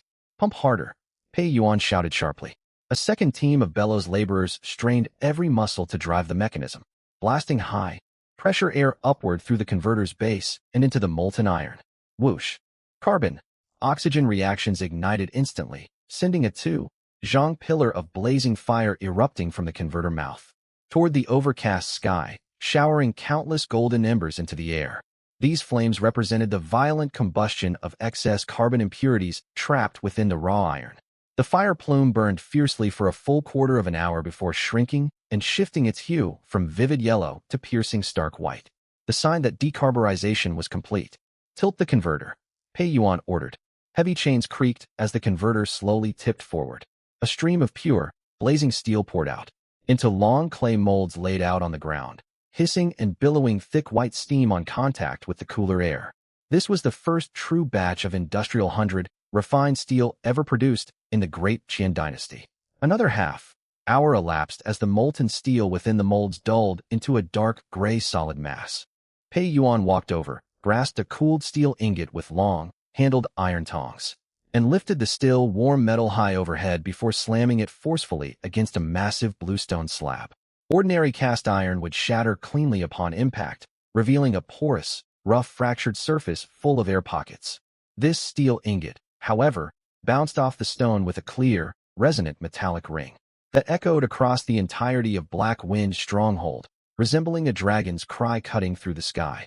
Not a single crack marred its surface, and the impact left a distinct pale indentation sunk into the hard bluestone itself. Both hardness and toughness had reached the absolute peak achievable in this era. Sun Dachui dropped to his knees at once, ignoring the lingering heat to cup the steel ingot in his hands. His fingertips scorched and smoked against the metal, yet he refused to let go. "Heavenly iron, this is metal forged by celestial beings." The old man wept bitterly, kowtowing repeatedly to the ingot. Pei Yuan set down the tongs, paying no heed to the fine steel he had just produced. His gaze drifted past the roaring furnace toward the southern foothills. Nearly a month had passed since head constable Liu was killed in the village, framed for the granary theft alongside the capital crime of slaying imperial officials. The county magistrate would never let the matter rest. Heavy snow had blocked mountain passes and delayed troop mobilization, yet half the snow cover on the mountain slopes had already melted away. Pei Yuan pulled his lips into a cold, bloodthirsty smirk, baring rows of sharp, white teeth. The magistrate's bandit suppression army must be on its way now. He glanced back at the dozens of finished steel ingots remaining in the molds, barely containing his sharp excitement. "Perfect timing. We shall test our new blades against them." The long steel ingots lay quiet atop the bluestone, their surfaces fading to a cold, hard charcoal gray once residual heat dissipated. Pei Yuan stared south, toward the county town hidden behind drifting snow. The city housed garrison troops and constables, rotten as the great Qian administration was. The regular army's leather armor and crossbows meant certain slaughter for villagers armed only with crude farm tools. To test blades first had to be forged. Pei Yuan spun on his heel and kicked over an empty bamboo basket at his feet. Sun Dachui, his voice boomed across the empty stronghold courtyard, heavy with unyielding authority. Sun Dachui still knelt in the snow, clutching the dented steel ingot, his fingers badly burned and swollen. He hastily set the metal down and scrambled over to Pei Yuan's side. "State your orders, Master Pei." Soot mixed with dried tears streaked the old man's face into a messy mask of grime. Pei Yuan picked up a charred wooden stick and dragged it harshly across the white outer wall of the assembly hall, creating a shrill scraping sound as charcoal residue marked two rough diagrams onto the plaster. The first drawing depicted a triangular cone lined with recessed blood grooves, its lines sharp and brutal. The second showed curved steel plates linked together with leather thongs. "This is a triangular bayonet. These are chest guard plates." Pei Yuan tossed aside the stick and gestured toward the wall sketches. "The blast furnace must run non-stop from this moment forward. Workers rotate shifts, fires burn continuously. Forge these items using the 100 refined steel from the converter." Sun Dachui squinted his good eye at the triangular bayonet sketch and drew in a sharp breath. Having spent his entire life forging broadswords and spears, he had never laid eyes on a weapon shaped in such a fashion. It lacked traditional cutting edges, consisting solely of 3 flat faces with indented blood grooves carved between each ridge. This tool was not built for slashing or chopping. Its sole purpose was piercing. Once driven into flesh, the grooves drained blood rapidly while air flooded the wound, leaving even the most skilled healer powerless to save the victim. "This weapon is vicious beyond measure, Master Pei." Sun Dachui swallowed hard. "Yet these chest guards look far too thin, do they not?" Infantrymen across the great Qian dynasty typically wore thick, cured cowhide armor. Pei Yuan let out a cold laugh. "Too thin? Test it with the steel you just smelted, and see if the county garrison's shoddy crossbow bolts can pierce through." He turned toward the crowd of over 100 subdued bandits standing behind him. "Split into 2 rotating work crews for round, the clock labor. Mine or man the bellows. Anyone caught slacking will be thrown directly into the furnace as fuel for the flames." Every bandit shuddered violently. None dared doubt Pei Yuan's threat. The mangled remains of Chu Kuang had yet to be fully cleared away. Black Wind stronghold stirred fully to life, transformed into a fire-breathing colossus. Furnace flames painted the sky crimson for miles around as molten steel flowed through clay channels into the converter. Pressurized air triggering blazing fire plumes with each carbon reaction. Golden embers swirled through the air like festival fireworks known locally as iron bloom displays. Yet beneath this dazzling spectacle roared the brutal din of primitive industry. The painful transition from the age of cold steel toward early firearms technology. Dozens of bare-chested bandits swung heavy forging hammers in steady rhythm. Clang, clang, clang. The thunderous ringing of hammer on metal reverberated through the mountains, shaking loose snow from the pine trees. Molten steel was poured into molds, cooled, hammered repeatedly, and quenched in water to temper the metal. One triangular bayonet after another took shape, paired with curved chest guard plates hammered to precise dimensions. Pei Yuan never returned to the village. Stripping off his outer garments, he mingled alongside the bandits to personally supervise quenching temperatures. Only he understood that a steel weapon's hardness and resilience hinged entirely on the precise heat of this critical step. His skin was coated in furnace ash and sweat, his muscles glistening with sheen amid the sweltering workshop heat. 3 days later, the first batch of finished hardware was complete. 50 triangular bayonets and 50 curved chest guards. Pei Yuan stood in the open courtyard before the assembly hall gripping a newly polished bayonet roughly 1.5 chi long. Its matte, dark, gray surface reflected no light. 3 deep blood grooves running the length of the shaft. The tapered tip sharp enough to make onlookers flinch instinctively. Tainyo stood opposite him wearing triple, layer-cured cowhide armor salvaged from the bandit stockpile. Standard issue for squad leaders within the Imperial garrison. Soaked in tung oil for maximum durability. Ordinary waist blades could only leave faint white scratches upon its surface. "Put it on fully," Pei Yuan ordered. Tainyo blinked and pulled the heavy armor over his torso. striking his chest to produce a dull thudding sound. Master Pei, this hide is extremely thick. This slender metal spike will never pierce. His words died mid-sentence as Pei lunged forward without a running start, driving power upward through his spine and into his right arm with a sharp stamp of his right foot.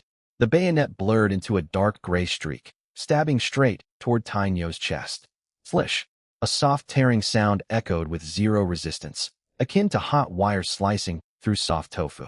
Tainyo froze, glancing down to see the bayonet tip cleanly piercing all 3 layers of tongue-oiled cowhide, stopping just millimeters above his skin without breaking the outer layer. The icy cold of the steel pressed against his torso sent a chill straight toward his heart. Tainyo's face paled instantly, cold sweat bursting across his forehead. A fraction more force, and he would have bled out completely within minutes. Pull it free and examine the wound pattern. Pei Yuan released his grip on the weapon. Tainyo's hands shook as he gripped the bayonet's hilt and pulled it out forcefully, leaving a clean triangular opening in the cowhide armor whose edges could never seal naturally. If this wound were inflicted on living flesh, torn muscle tissue would prevent clotting, blood pouring endlessly out through the 3 angular openings. Every bandit and militiaman watching the demonstration gasped aloud. This was no mere weapon. It was a soul-reaping executioner's stylus. Incredible weapon. Sun Dachui slapped his thigh in unrestrained excitement. This spike is lethally formidable, Master Pei. Pei Yuan ignored the praise and picked up one of the curved chest guard plates instead. Shaped to perfectly conform to the human ribcage with leather thongs threaded through side cutouts for securing to the torso. He tossed the plate to Tainyo. Strap it to your chest, then strike your torso with your broadsword. Tainyo swallowed nervously, fastening the steel plate over his chest before grabbing Chu Kuang's nicked 9-ring broadsword. Gritting his teeth, he gripped the hilt with both hands, squeezed his eyes shut, and brought the heavy blade crashing down. Clang! Sparks sprayed outward violently from the impact, the force jarring Tainyo's wrists and nearly sending the sword flying. When he opened his eyes, only a faint pale scratch marked the steel surface with zero deformation whatsoever. I cannot believe it. Tainyo stared in stunned disbelief. Wearing this 50-gene steel plate, he could charge headlong through a storm of incoming crossbow bolts with complete impunity. Keep forging at top speed. Pei Yuan stared toward the roaring blast furnace, his tone unyielding. I require a full set of this equipment for every man of my Pei army within 3 days' time. Fires burned endlessly through day and night within Black Wind Stronghold. The low rumble of furnace machinery blending with howling mountain winds to carry for miles down the slopes. Down the mountain, outside Pei Village, a ragged procession emerged from the snowfall. Nearly 40 men, women, and children. Their linen garments had frozen rigid into icy shells against their emaciated frames. Every person gaunt to the bone with sunken eye sockets glinting with the desperate hunger of starved people. The group was led by a gaunt man leaning heavily on a charred wooden stick, each step draining his last reserves of strength. These were refugees lost amid the brutal blizzards, originally fleeing famine towards southern lands. They had wandered off course for days without a single mouthful of food, with several members already perishing along the journey. Father, I cannot walk any further. A young girl of 7 or 8 years old collapsed into the snow, her voice faint as a mosquito's buzz. The gaunt leader turned back, lacking the strength to lift his daughter, as his own legs trembled uncontrollably. Just as he prepared to collapse into the snow and surrender to death, he lifted his head and spotted the steady scarlet glow blazing atop the mountainside where Black Wind Stronghold stood. This was no wild brush fire. It was a rhythmic, vibrant orange radiance paired with faint, dull hammering sounds drifting down the mountain. Could this be divine intervention? The man's cracked, parched lips moved silently. In this frozen, deathly wilderness, fire meant survival. Every refugee caught sight of the glow, stirring them into a last burst of desperate energy akin to reanimating corpses drawn to fresh flesh. Ceasing all cries of despair, they dragged their stiff, frozen limbs forward like wandering ghosts, stumbling slowly toward the entrance of Pei Village.